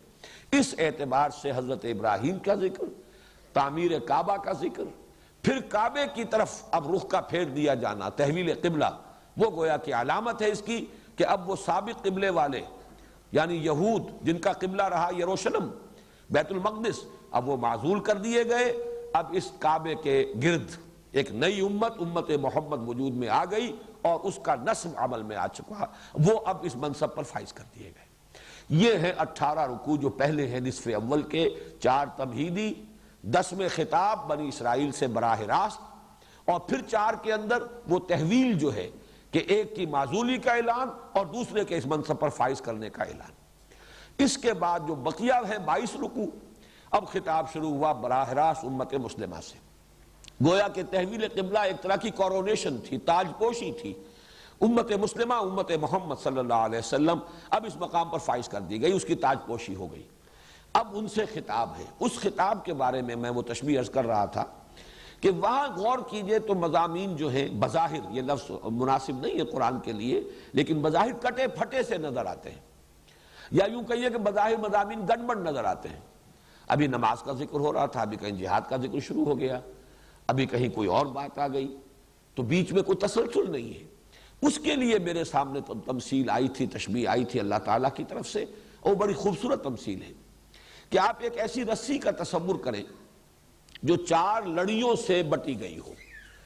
اب جب بٹ دیا جاتا ہے، فرض کیجئے کہ اس کے رنگ جدا جدا ہیں، ایک سفید ہے، ایک سرخ ہے، ایک نیلی ہے، ایک فرض کیجئے سبز ہے یا پیلی ہے۔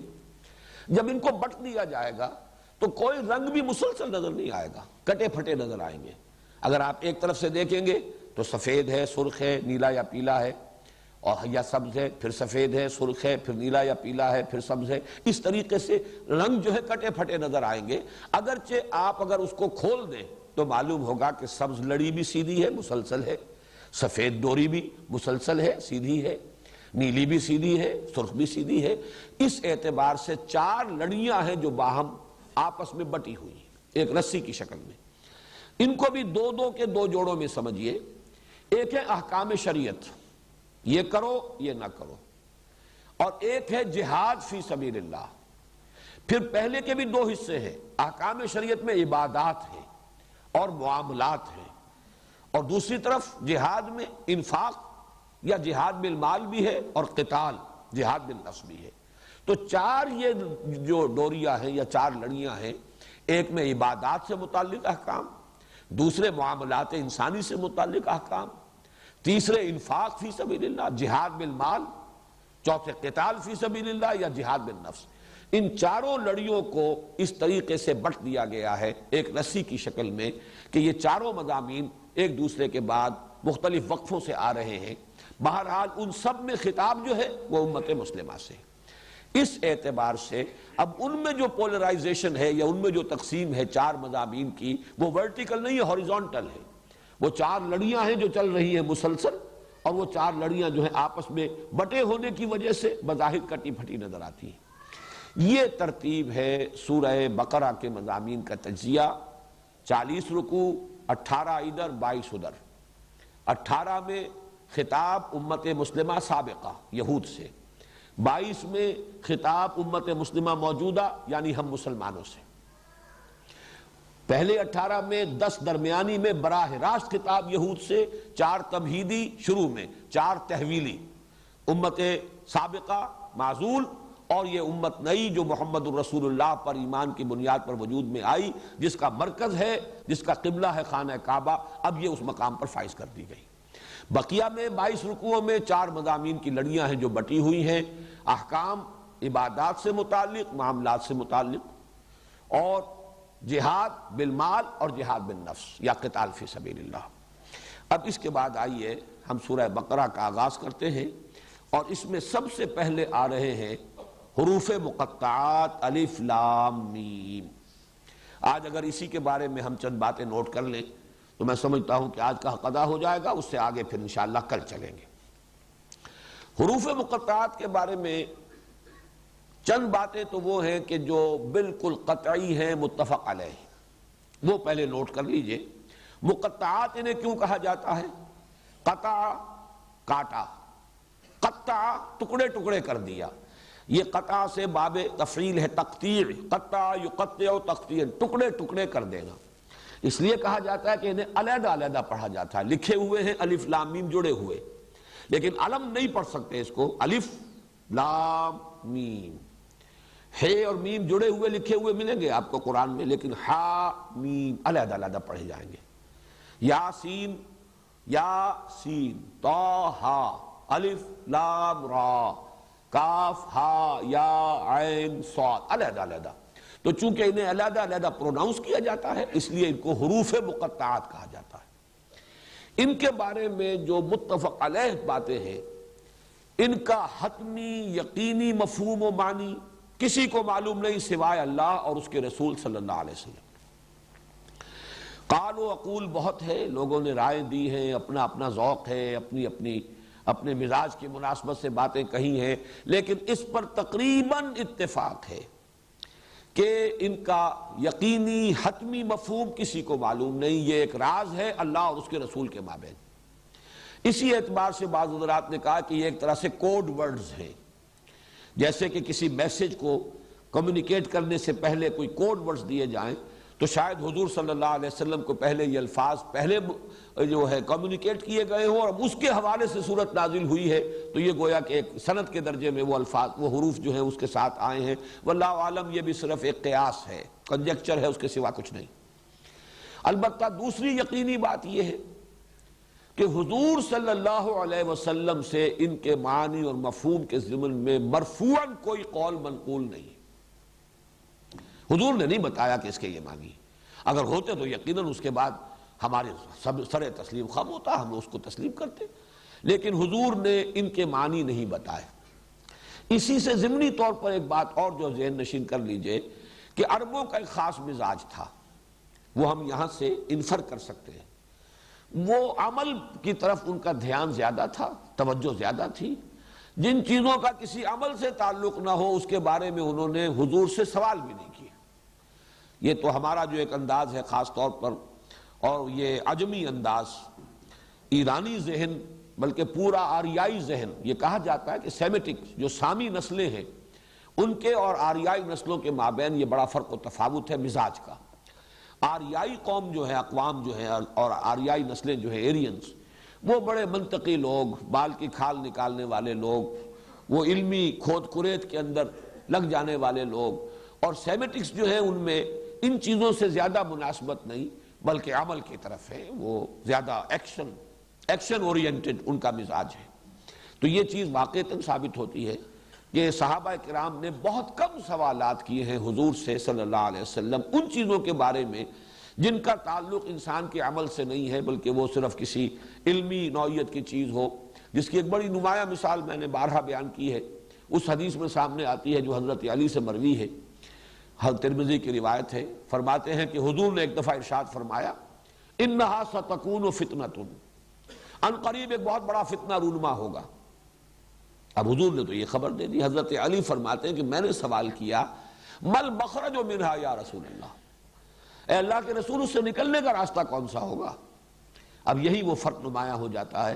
میں یہ کہا کرتا ہوں کہ اگر ہم ہوتے تو ہم پوچھتے وہ کب ہوگا، کیوں ہوگا، کدھر سے آئے گا، کیسے آئے گا، کس صورت میں آئے گا، کچھ نہیں۔ یہ سارے سوالات جو ہیں یہ علمی نوعیت کے، معلوماتی نوعیت کے، کب، کیوں، کیسے، کدھر سے، یہ سارے کچھ نہیں پوچھا۔ حضرت علی نے پوچھا وہ چیز جس کا تعلق عمل سے ہے، اس سے نجات کی راہ کون سی ہوگی؟ بس آپ نے فرمایا فتنہ ہوگا، ہمارے لیے کافی ہے۔ اب عملی اہمیت جو ہے وہ اس سوال کی بل مخرج منہا یا رسول اللہ، اللہ کے رسول یہ بتائیے اس سے نکلنے کا راستہ کون سا ہوگا؟ تو اس کے جواب میں جو حضور نے پھر ارشادات فرمائے ہیں وہ مدح قرآن اور قرآن مجید کی تعریف، اس کے اعتبار سے واقعہ یہ ہے کہ بہت بڑا خزانہ ہے، وہ یوں فصاحت کا، بلاغت کا، ادبیت کا، اور پھر حکمت کا، علم کا، معرفت کا بہت بڑا خزانہ ہے۔ بہرحال یہاں صرف یہ نقطہ بیان کرنا تھا کہ اس سے معلوم ہوتا ہے کہ صحابہ نے بھی پوچھا نہیں ان کے بارے میں کہ یہ الفاظ کیا ہیں۔ البتہ چوتھی چیز جو اسی سے متعلق پھر نتیجہ نکلا وہ یہ ہے کہ یقیناً یہ کوئی معروف اسلوب تھا عرب کا، ورنہ کوئی نہ کوئی سوال تو کرتے، صحابہ سوال نہ کرتے، چلیے تعظیماً نہ کرتے، یا یہ کہ چونکہ عمل سے متعلق ہے نہیں ہے لہذا نہ کرتے، لیکن یہ کہ لوگ تو اعتراض کرتے کہ یہ کیا الف لام میم، یہ کیا حامیم کاف ہا یا عین صاد، کیا معنی اس کے؟ یہ تو بے معنی سی باتیں ہیں، اس کے تو کوئی مفہوم سمجھ میں نہیں آیا۔ جبکہ قرآن کہتا ہے کتاب مبین، دعویٰ کرتا ہے کہ میں تو بالکل روشن کتاب ہوں، واضح کتاب ہوں، اس کے مضامین بالکل صاف ہیں، بالکل نمایاں ہیں، وَلَقَدْ يَسَّرْنَا الْقُرْآنَ لِلذِّكْرِ فَهَلْ مِن مُدَّكِرٍ۔ تو یہ کیا چیزتا ہے الف لام میم حامیم کاف ہا یا عین صاد، کیا معنی اس کے؟ لیکن یہ بھی ثابت ہے کسی نے اعتراض نہیں کیا۔ اس کا مطلب یہ ہے کہ یہ ان کے ہاں معروف اسلوب تھا. ان کے ہاں خطیب شاید خطبہ دیتے ہوئے پہلے اس طرح کے حروف کوئی بول کر کوئی مناسبت بھی ہو سکتی ہے، وہ میں عرض کروں گا اس کے بارے میں کیا کیا مناسبتیں لوگوں نے اپنے جو بھی ذہن کی جو رسائی ہے اور جو بھی جولانی ہے فکر کی اس کے اعتبار سے بیان کیے ہیں. تو ہو سکتا ہے کہ اس زمانے میں یہ ایک معروف اسلوب ہو اور اسی وجہ سے مشرکین نے، کفار نے، معاندین نے، دشمنوں نے کوئی اعتراض نہیں کیا. حالانکہ جیسے کہ تیسرے رکوع میں چل کر آ جائے گا، بعض اعتراضات انہوں نے کیے کہ یہ کیا ہے قرآن مجید میں مچھر کی تشبیہ دی جا رہی ہے، مچھر تو بڑی حقیر شے ہے، کہیں مکڑی کی تشبیہ دے دی گئی ہے. اس کا جواب دیا گیا کہ تشبیہ کا حسن تو اس میں ہوتا ہے کہ جس چیز کے لیے تشبیہ ہے اس کے ساتھ مناسبت ہے کہ نہیں ہے، نہ یہ کہ کوئی شے حقیر ہے. کسی حقیر شے کی تشبیہ دینی ہے تو حقیر شے سے دی جائے گی تاکہ اس کا جو حقیر ہونا ہے وہ پوری طریقے سے مبرہن ہو جائے. یہ جواب دیا گیا. لیکن یہ کہ اعتراض کیا گیا نا، لیکن یہاں یہ ہے کہ ان حروف مقطعات کے استعمال پر اور ان کے قرآن مجید میں یعنی وحی میں شامل کیے جانے پر کوئی اعتراض بھی منقول نہیں ہے. یہ چار چیزیں تو ہیں متفق علیہ. باقی جو چیزیں ہیں کہ کیا کیا اس کے معانی اور مفاہیم کے بارے میں آراء ظاہر کی گئی ہیں، میں ان کو آپ کے سامنے رکھنے سے پہلے ذرا کچھ سٹیٹسٹکس ہیں، اعداد و شمار، یہ ذرا دلچسپ ہے. یہ تو میں نہیں کہتا کہ ان کے معانی اور مفاہیم پر ان سے کوئی روشنی پڑتی ہے، لیکن یہ ہے کہ یہ اگر سامنے ہو تو ہو سکتا ہے کہ یہ بھی ان چیزوں میں سے ہو حروف مقطعات جن کے حقائق شاید آئندہ چل کر روشن ہو جائیں. جیسے کہ وہ آیت مبارکہ میں نے تعارف قرآن کے ضمن میں بار بار پڑھی تھی، سنریہم آیاتنا فی الآفاق وفی انفسہم حتی یتبین لہم انہ الحق. ہم اس اپنی نشانیاں واضح کریں گے، کھولتے رہیں گے اور دکھاتے رہیں گے ان کو آفاق میں بھی انفس میں بھی، یہاں تک کہ یہ بات واضح ہو جائے گی، ان پر مبرہن ہو جائے گی کہ یہ قرآن حق ہے. تو ہو سکتا ہے کہ ان حروف کے حوالے سے بھی کوئی حقیقت بعد میں ایسی سامنے آ جائے جس سے قرآن مجید کی حقانیت جو ہے اور مبرہن ہو جائے. اس کا امکان موجود ہے. لیکن یہ امکان اگر ہے تو اسی شکل میں کہ اس کے کچھ اعداد و شمار جو ہے، کچھ ڈیٹا جو ہے وہ سامنے رہے تاکہ غور کرنے والے غور کرتے رہے. اور اس حوالے سے بھی ایک بات کہی گئی ہے ماضی قریب میں، اس کا بھی میں تذکرہ بعد میں کروں گا. تو یہ سٹیٹسٹکس جو ہے وہ ذرا نوٹ کر لیجئے، اور اس میں عربی زبان کی فقہ اللغہ کے اعتبار سے بھی بعض مضامین اہم ہیں. دیکھیے یہ حروف مقطعات جو ہے ظاہر بات ہے حروف ہجا ہیں، وہ جو تختی ہے حروف ہجا کی، الف با تا سا جیم ہا خا دال، وہ یا تک جائے گی، یہ تختی ہے. عربی زبان کے جو حروف ہجا ہیں ان کے بارے میں ایک اختلاف ہے کہ تعداد 28 ہے یا 29 ہے. یہ دونوں جو ہیں عدد مانے جاتے ہیں. کس اعتبار سے؟ الف تو ایک حرف ہے، شروع کا پہلا حرف ہے. حمزہ کو بھی اگر حرف علیحدہ گنا جائے تو یہ 29 بن جائیں گے، اور حمزہ کو شمار نہ کیا جائے تو یہ 28 رہ جائیں گے. حمزہ اصل میں ہے کیا؟ الف پر ہی اگر زبر لگ جائے آ تو اب یہ حمزہ ہو گیا، یہ الف نہیں ہے. زیر لگ جائے ای، یہ بھی حمزہ ہوگا، یہ بھی الف نہیں ہے. پیش لگ جائے او تو یہ بھی حمزہ ہے، الف نہیں ہے. جزم ہو جیسے بے با، با یعنی با کے بعد الف ہے لیکن جزم لگ گیا با تو یہ بھی حمزہ ہے. تو الف اور حمزہ میں فرق یہ ہے کہ الف تو نام ہے صرف اس کا کہ اگر کوئی حرف اس سے پہلے مفتوح ہے، اس پر زبر آ رہا ہے تو الف لگ جائے گا تو وہ 2 زبر ہو جائیں گے بس، اللہ اللہ خیر صلی اللہ. اسی معنی میں واو کا استعمال بھی ہے. واو سے پہلے جو حرف ہے اس پر پیش ہے تو واو اس پیش کو کھینچ دیتا ہے. بے پر پیش ہو، با پر پیش بو، اور اس کے ساتھ واو تو بو، وہی پیش جو ہے گویا کہ 2 پیش بن گئے اور وہ ذرا کھچ گیا. یہ کا عمل بھی یہی ہے. یہ حروف ہے 3 حروف علت کہلاتے ہیں، الف اور واو اور یا. یا کا بھی معاملہ یہی ہے. یا سے پہلے اگر زیر ہے حرف پر تو یہ یا صرف یہ کرے گی کہ اس زیر کو کھینچ دے گی. بے زیر یہ بی، وہ گویا کہ اگر صرف زیر ہوتا تو بے اور یہ ساتھ لگ گیا تو بی. اس معنی میں الف بھی در حقیقت اپنے حرف ما قبل پر اگر زبر ہو تو اسے تھوڑا سا کھینچ کر اور ایک زبر کا اور اضافی فائدہ ہو جاتا ہے.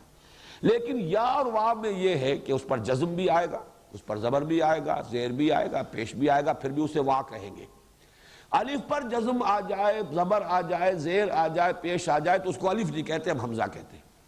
تو یہ ذرا فرق ذہن میں رکھیے، الف ورسس حمزہ. یہ جو حروف ہجا ہیں عربی کے اس کے اعتبار سے اس کو سمجھ، اسی لیے حمزۃ الوصل کہتے ہیں.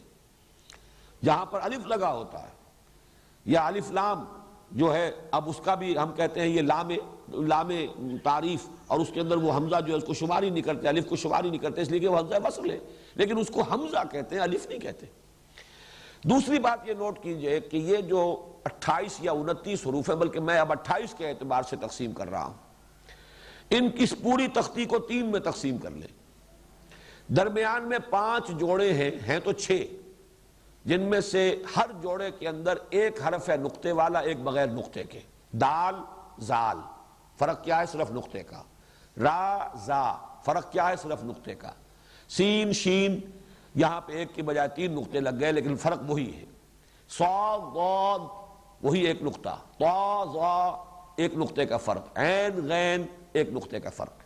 یہ ویسے تو 6 جوڑے ہیں، لیکن ان میں سے دال زال کو ذرا علیحدہ کر دیجئے تو را سے لے کر اور غین تک یہ 10 حروف درمیانی کی تختی ہے۔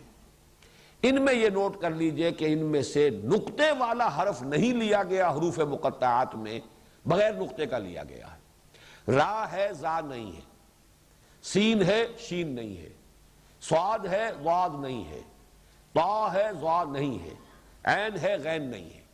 ان 5 جوڑوں میں سے 5 حروف جو نقطوں کے بغیر ہیں وہ حروف مقطعات میں شامل ہیں، اور جو نقطے والے ہیں وہ نہیں ہیں۔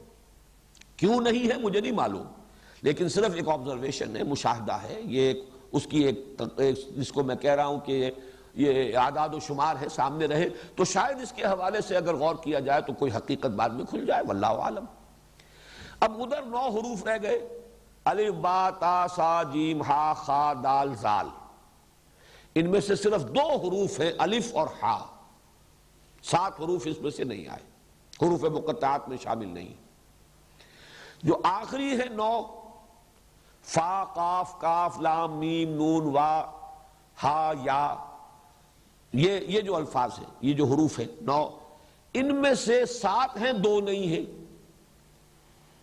اس میں سے قاف بھی ہے، کاف بھی ہے، لام بھی ہے، میم بھی ہے، نون بھی ہے، صرف شروع کا فا نہیں ہے، آخر میں واو نہیں ہے، پھر یا بھی ہے۔ معلوم یہ ہوا کہ پہلے 9 میں سے صرف 2، آخری 9 میں سے صرف 2 نہیں ہے، 7۔ یہ 7 اور 2 مل کر 9 ہو گئے۔ درمیان کے 5 جوڑوں میں سے 5 جو غیر منقوط ہیں، کل 14 حروف استعمال ہوئے، اور 14 نصف بن جاتا ہے، جو میں نے ابھی عرض کیا تھا کہ اگر حروف ہجا 28 شمار کیے جائیں تو 28 میں سے 14 حروف مقطعات میں شامل ہیں، 14 نہیں۔ اب ایک اور اعتبار سے دیکھیے، it can be a coincidence, ہو سکتا ہے صرف اتفاقی بات ہو، لیکن قرآن مجید کا معاملہ ہے، ہم اس سے صرف محض اتفاقی نہ کہیں، ہو سکتا ہے اس میں بھی کوئی حکمت ہو، کہیں آئندہ جا کر وہ کھلے۔ 29 صورتیں ہیں 114 میں سے جن میں یہ حروف مقطعات آئے ہیں، اور حروف ہجا کے بارے میں بھی یہ ہے کہ یا 29 یا 28۔ 29 صورتوں کے شروع میں حروف ہجا آئے، اور 29 کا نصف تو ہو ہی نہیں سکتا، 28 ہی کا نصف ہوگا، اور وہ 14 ہیں، تو 14 حروف استعمال کیے گئے۔ 29 میں ایک ویسے ڈسپیوٹڈ ہے کہ حمزہ کو علیحدہ حرف مانا جائے یا نہ مانا جائے۔ ان میں سے اب نوٹ کر لیجئے کہ 2 ایک حرف بھی ہے 3 صورتوں میں، سورہ نون، سورہ قاف، سورہ صاد، یہ ایک حرف آیا ہے، اور یہ ایک صورت میں ایک حرف۔ 9 صورتوں میں 2 حروف آئے ہیں، حامیم، یہ 6 میں ہے، 7 میں ہے حامیم، اور تاہا، تاسین، یاسین، 6 میں حامیم اور 3 یہ تاسین، تاہا اور یاسین، یہ 9 صورتیں ہیں جن میں 2 حروف آئے ہیں۔ 13 صورتیں وہ ہیں جن میں 3 حروف آئے ہیں، الف لام میم 6 میں، الف لام را 5 میں، تا سین میم 2 میں۔ 2 صورتیں وہ ہیں جن میں 4 آئے ہیں، الف لام میم را، الف لام میم صاد، یہ 2 صورتیں جن میں 4 آئے ہیں۔ 2 صورتیں ہیں جن میں 5 آئے ہیں، کاف ہا یا عین صاد، اور ہا میم عین سین قاف، یہ 2 صورتیں۔ تو ان سب کو جمع کیجئے، 1 سے لے کر 5 تک کے حروف جو ہے مقطعات کی شکل میں آئے ہیں، اور ان میں بھی ایک بات میں پہلے بھی بتا چکا ہوں، حامیم 2 حروف ہیں لیکن آیت شمار ہوتے ہیں، الف لام را 3 ہے، آیت شمار نہیں ہوتی۔ یہ تمام چیزیں میں بیان کر چکا ہوں، شروع میں توقیفی ہیں جو حضور نے بتایا۔ ایک ہی صورت ہے جس میں حروف مقطعات 2 آیتوں پر مشتمل ہے۔ حامیم ایک آیت، عین سین قاف دوسری آیت۔ یہ سورہ شورى واحد صورت ہے قرآن مجید کی جس کی کہ 2 آیتیں حروف مقطعات پر مشتمل ہیں۔ یہ تو ہوئے وہ جو میں نے کہا تھا کچھ فیکٹس اینڈ فگرز، کچھ سٹیٹسٹکس، کچھ اعداد و شمار۔ اب آئیے ان کے مفہوم کے بارے میں۔ ایک رائے یہ ہے کہ یہ نام ہے، بہت سے حضرات کی رائے ہے سورتوں کے نام ہیں۔ جزوی طور پر یہ بات صحیح ہے۔ سورہ نون کو ہم سورہ نون کہتے ہیں نام کے نون کے حوالے سے، اگرچہ اس کا نام ایک اور بھی ہے، اس کو سورہ قلم بھی کہا گیا، نون والقلم وما یسطرون۔ سورہ قاف، اس کو سورہ قاف کہتے ہیں، اس کا کوئی اور دوسرا نام بھی نہیں۔ یاسین، اس کو سورہ یاسین کہتے ہیں، کوئی اور نام نہیں ہے اس کا۔ طٰہٰ، سورہ طٰہٰ کہتے ہیں، اس کا کوئی اور نام نہیں۔ صاد، سورہ صاد ہی اس کا نام ہے۔ اس اعتبار سے ایک رائے یہ ہے کہ تمام جو یہ حروف مقطعات ہیں یہ سورتوں کے نام ہیں۔ جزوی طور پر صحیح ہے بات، کلی طور پر صحیح نہیں، اس لیے کہ تمام سورتوں میں تو یہ آئے نہیں۔ نمبر 2 یہ کہ اگر الف لام میم 6 سورتوں کے شروع میں آ رہا ہے یہ حروف مقطعات، تو 6 سورتوں کا ایک نام تو نہیں ہو سکتا۔ الف لام میم سجدہ تو اگرچہ نام اس کا رکھا گیا ہے، سورہ سجدہ بھی کہہ دیتے ہیں، الف لام میم سجدہ بھی کہہ دیتے ہیں، حامیم سجدہ سے علیحدہ کرنے کے لیے۔ لیکن یہ کہ یہ بات صرف جزوی طور پر صحیح ہے، مولانا اصلاحی صاحب کو اس پر بہت اصرار ہے کہ یہ نام ہی ہے، اور انہوں نے تو یہاں تک کہ یہ اس کو جملہ بنایا ہے اور کہا ہے ھذا الف لام میم۔ الف لام میم سے پہلے ھذا کو گویا کہ محذوف مانا ہے، یہ الف لام میم ہے، یہ ترجمہ کیا ہے۔ لیکن میرا جیسا کہ میں نے عرض کیا ہے کہ میں سمجھتا ہوں کہ جزوی طور پر بات صحیح ہے، لیکن اس کو قاعدہ کلیہ نہیں بنایا جا سکتا، اس اعتبار سے بات ویلڈ نہیں ہے۔ ایک رائے دی ہے مولانا فراہی کے استاد مولانا فراہی رحمۃ اللہ علیہ نے۔ وہ رائے ویسے بڑی دلچسپ ہے کہ عربی زبان کے حروف اور عبرانی زبان کے حروف یہ مشترک ہیں، اور یہ حروف بھی چینی زبان کے جو الفابیٹس ہیں انہی کی طریقے سے اشیاء کی صورتوں سے اخذ کیے گئے ہیں، اور وہ نام ہوتے ہیں ان چیزوں کا، علامت بھی بنتے ہیں۔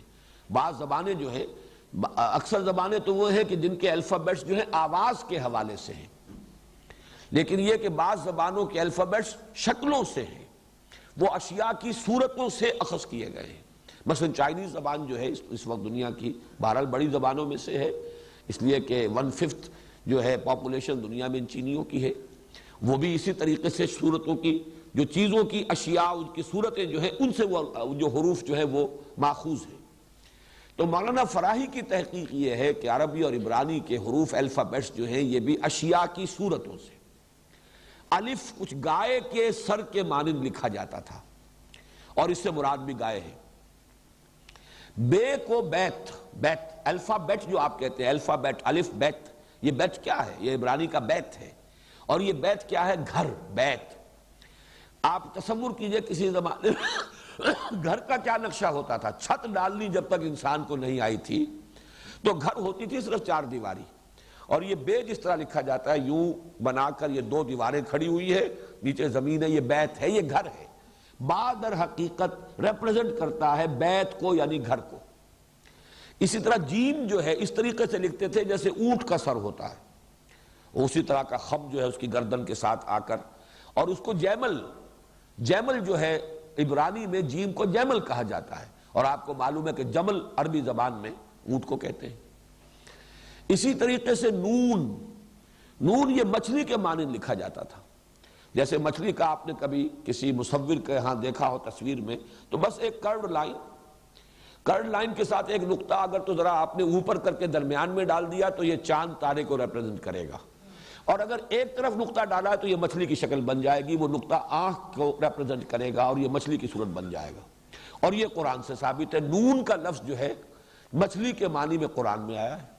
وَظَنُّونِ إِذْ ذَهَبَ مُغَاضِبًا، اور حضرت یونس علیہ السلام جس کو کہ اللہ کے حکم سے مچھلی نے نگل لیا تھا، اور مچھلی کے پیٹ میں وہ رہے ہیں ایک طرح سے قیدی، اللہ تعالیٰ کے قیدی، پھر مچھلی نے اگلا ہے انہیں، تو یہ مچھلی والے، اور صاحب الحوت کہا گیا ہے سورہ نون میں۔ سورہ نون کے آخر میں حضرت یونس علیہ السلام کا ذکر آ رہا ہے صاحب الحوت، فاصبر لحکم ربک ولا تکن کصاحب الحوت اذ نادی وہو مکظوم، اور صاحب الحوت مچھلی والا، اور سورت شروع ہو رہی ہے نون والقلم وما یسطرون، گویا کہ مناسبت ہے، آخر میں صاحب الحوت ذو النون کا ذکر ہو رہا ہے اور نون سے سورت شروع ہوئی ہے۔ اسی طرح مولانا فرائی کا کہنا ہے کہ توئے جو لکھتے تھے یہ عبرانی زبان میں، تا جو ہے یہ سانپ کو ریپرزنٹ کرتی ہے، توئے، تا جسے ہم کہیں گے عربی کے اعتبار سے، اردو میں توئے کہتے ہیں۔ جیسے کوبرا کبھی آپ نے دیکھا ہو، اس نے پھن اٹھایا ہوا ہو تو ایک اس کا دھڑ کا حصہ جو ہے اٹھا ہوا ہے، اوپر پھن ہے اور نیچے کنڈلی ہے، تو تا جو ہے در حقیقت وہ ایک طریقے سے ریپرزنٹ کرتا ہے سانپ کو۔ اور یہ بھی بات ہے صحیح، جن صورتوں میں حضرت موسیٰ علیہ السلام کے حالات جو ہیں خصوصاً ذکر کیے گئے ہیں، ان میں شروع میں جو حروف آئے ہیں وہ تا کے ساتھ ہیں، تا تو تقریباً جو اس کے 5 رکوع ہیں وہ حضرت موسیٰ علیہ السلام کے حالات پر ہے، اور ان کا سب سے بڑا معجزہ یہی تھا کہ ان کی لاٹھی جو ہے وہ سانپ کی شکل اختیار کر لیتی تھی۔ تو یہ ایک مناسبت سی نظر آ رہی ہے اس کے اندر۔ تو یہ مختلف چیزیں ایسی ہیں کہ جو انہوں نے، میم وہ کہتے ہیں کہ پانی کی لہر، میم جیسے لکھی جاتی ہے، وہ میم پڑی میم، ایک تو وہ نیچے کھڑی میم جو ہوتی ہے اس کا نیچے آپ لے جاتے ہیں ڈنڈا، لیکن عام طور پر میم جو ہے عربی زبان کی وہ پڑی میم جو ہے ایک طرف کنڈی سی ہے اور دوسری طرف وہ اس کا وہ بازو تقریباً ہاریزونٹل جو جاتا ہے، یہ سمندر کی لہر کے مانند۔ اس میں بھی وہ صورتیں کہ جن میں حضرت موسیٰ علیہ السلام کے عصا سے سمندر کا پھٹ جانا جو ہے اس کا تذکرہ ہے، اس کے شروع میں الف لام میم تا سین میم، ان صورتوں میں میم کا جو ہے حرف آیا ہے۔ تو یہ بھی میں سمجھتا ہوں کہ ایک درجے میں دلچسپی کی بات ہے، ایک مناسبت بعض حروف میں تو یقیناً نظر آ رہی ہے، نون کی سورہ نون کے ساتھ مناسبت، تا کی تا ہا تا سین میم کے ساتھ مناسبت، یہ کافی سمجھ میں آنے والی باتیں ہیں، لیکن اس پر بھی تمام چیزیں جو ہیں وہ ایکسپلین نہیں کی جا سکتی، اسے بھی قاعدہ کلیہ جو ہے پوری بات اس کے اندر نہیں سمجھی جا سکتی۔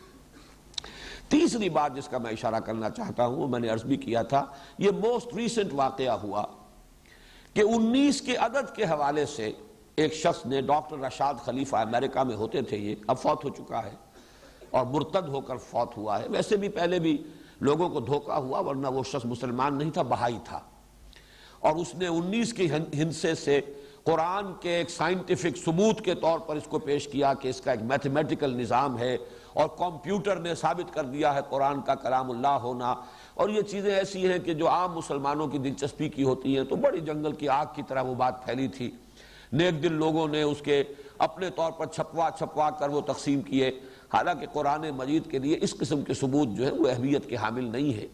لیکن یہ کہ وہ بات بھی ایک اعتبار سے میرے نزدیک چونکہ جزوی طور پر صحیح ہے تو میں تذکرہ کر رہا ہوں۔ یہ اس کا کہنا یہ ہے کہ جو حروف آئے شروع میں، اس سورت کے شروع میں جو حروف آئے ہیں وہ حروف اس سورت کے اندر 19 کا ملٹیپل کی شکل میں آئے، ایک میتھمیٹیکل سسٹم ہے قرآن کا۔ اس کی بدبختی یہ ہوئی کہ یہ اصول اس نے ایسا قطعی قرار دے دیا کہ جہاں یہ فٹ نہیں بیٹھا اس نے کہا یہ قرآن کی صورت ہی در حقیقت غلط ہے، اس کی یہ 2 آیتیں، تو جہاں بھی یہ چیز اس کا نظام میتھمیٹیکل نظام ہے وہ فٹ نہیں بیٹھا، اس نے اس کو کہا کہ یہ قرآن مجید میں بعد میں اضافہ ہوا ہے یا یہ محفوظ نہیں ہے، قرآن کی غیر محفوظیت کی بات کر کے اس نے، اور پھر اس بدبخت نے نبوت کا دعویٰ بھی کیا، اور پھر وہ قتل کیا گیا، کسی شخص نے اسے قتل کر دیا۔ یہ رشاد خلیفہ کا حشر جو ہے وہ ہو چکا ہے، ورنہ قرآن مجید پر اس نے بڑا شدید حملہ کیا تھا، پہلے ایک چیپ پاپولیرٹی حاصل کی اس حوالے سے، اور اس کے بعد جو ہے اس نے وہ اپنی نبوت کی دکان چمکائی اور قرآن مجید کے غیر محفوظ ہونے کا ایک دعویٰ لے کر کھڑا ہو گیا۔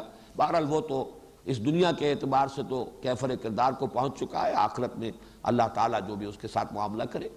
لیکن یہ نوٹ کر لیجئے کہ یہ بات بھی میں نے محسوس کیا تھا کہ جزوی طور پر صحیح ہے، خاص طور پر سورہ قاف میں، سورہ قاف جو شروع ہوتی ہے قاف والقرآن المجید سے، 57 مرتبہ آیا ہے حرف قاف، یہ میں نے گنتی بھی کی ہے۔ اصل میں بڑی صورتوں کا تو بڑا مشکل ہے، آدمی اسی کام کے لیے بیٹھ جائے وہ حروف کی گنتی کرے، لیکن یہ کہ بہت سے حضرات نے یہ کام کیا، تنقیدیں بھی کی، ثابت بھی کیا کہ اس نے جھوٹ بھی بولا ہے، غلط اعداد و شمار بھی دیے ہیں، لیکن یہ سورہ قاف میں مجھے ایک کافی اس کی بات جو ہے وزنی نظر آئی کہ 57 مرتبہ آیا ہے، اور ایک جگہ پر قوم لوط کی بجائے اخوان و لوط آیا ہے۔ پورے قرآن میں حضرت لوط علیہ السلام کا جہاں ذکر ہوا ہے کہیں اخوان و لوط نہیں آیا، قوم لوط آیا ہے۔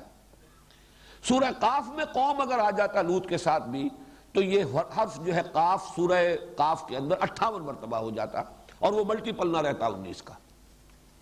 اس اعتبار سے بعض جگہوں پر یہ بات بھی ایک جزوی حقیقت ہو سکتی ہے۔ اس نے بڑی ایک طرح سے کنونسنگ ایک قرآن مجید سے استشہاد بھی کیا تھا، علیہا 19 یہ سورہ مدثر میں جو آیت آئی ہے کہ جہنم پر جو فرشتے یا جو اس کے نگران ہیں، پہرے دار ہیں، وہ 19 ہیں۔ 19 فرشتے کہیں، سرہنگ کہیں، جو بھی وہاں کے ذمہ دار نگران ہیں، 19 ہیں، علیہا 19۔ اب یہ 19 کا لفظ وہاں پر آیا ہے۔ اس نے کہا قرآن مجید کو بھی گارڈ کر رہا ہے 19 کا ہندسہ۔ یہ اس اعتبار سے اس نے بات شروع کی، لیکن یہ کہ اول تو مجھے اس کی بات پہلے غلط محسوس ہوئی۔ اس نے کہا آیت بسم اللہ کے 19 حروف ہیں، حالانکہ وہ 19 حروف نہیں بنتے۔ وہیں پر اس کا در حقیقت بات کا غلط ہونا تو مجھ پر تو ثابت ہو گیا تھا، لہذا میں نے اس کی بات کو زیادہ سیریسلی لیا ہی نہیں۔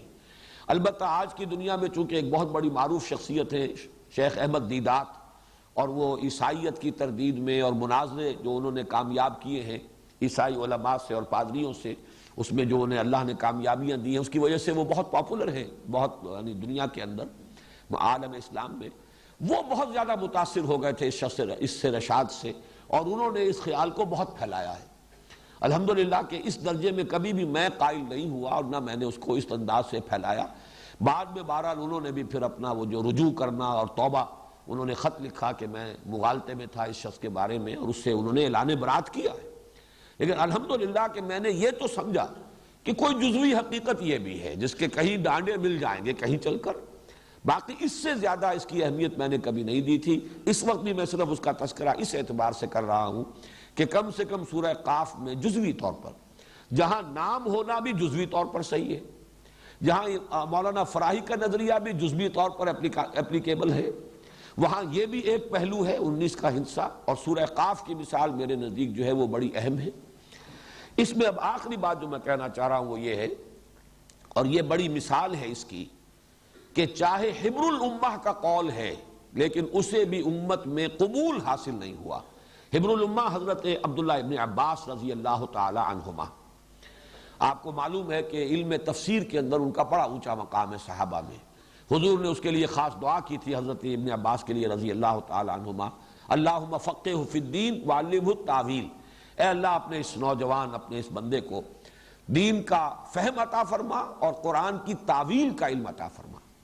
تو حبر الامہ کہلاتے ہیں وہ کہ اکثر جو تفسیری روایات ہیں وہ حضرت ابن عباس ہی سے چلتی ہیں، انہی کے 4-5 وہ جو اہم شاگرد ہیں، اکرمہ بھی ہیں اور مختلف حضرات ہیں، مجاہد ہیں، وہ انہی کے گویا کے شاگردوں میں سے ہیں۔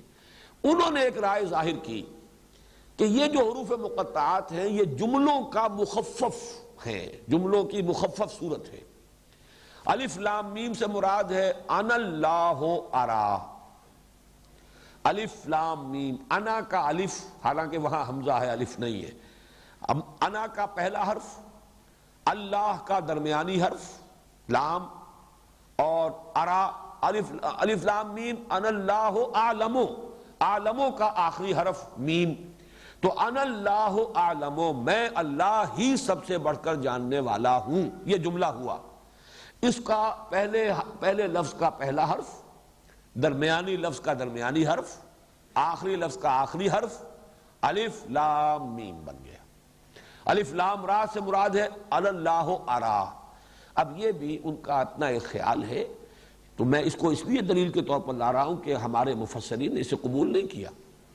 اگر یہ ہوتا کہ حضور نے فرمایا ہوتا تو سر تسلیم خم، گردنیں گرانی ہے، بات ماننی ہے، لیکن یہ کہ ذاتی خیال، چونکہ یہ مرفوع قول نہیں ہے، حضرت عبداللہ ابن عباس رضی اللہ تعالی عنہما کا ذاتی خیال ہے، لہذا اسے مفسرین نے صرف ذکر کر دیا ہے علمی ایک دلچسپی کے انداز میں۔ باقی یہ کہ اس قول کو بھی خواہ وہ حبر الامہ کا قول ہے، اسے بھی قبول حاصل نہیں ہوا امت میں۔ میں سمجھتا ہوں یہ ایک اچھی سائن ہے امت کے اندر کہ جہاں تک تو حضور کا فرمان ہے اس پر چون و چرا نہ ہو، جب ثابت ہو جائے کہ حضور نے فرمایا۔ باقی جس کا قول بھی کوئی ہے اس کے اوپر ظاہر بات ہے کہ آپ دلیل سے اسے قبول کریں یا دلیل سے اسے رد کر دیں۔ بس حروف مقطعات کے بارے میں اسی قدر عرض کرنا تھا۔ اب کل انشاءاللہ تعالی اب سورہ بقرہ کا ہم سلسلے وار مطالعہ کریں گے۔ حروف مقطعات کے بارے میں یہ ساری باتیں میں نے اس لیے نوٹ کرا دی ہیں کہ آئندہ بھی درس کے دوران جب یہ حروف آئیں گے تو مجھے پھر کبھی ان چیزوں کو ریپیٹ کرنے کی ضرورت نہیں ہوگی۔ بارک اللہ لی ولکم فی القرآن العظیم ونفعنی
نحمده ونصلي على رسوله الكريم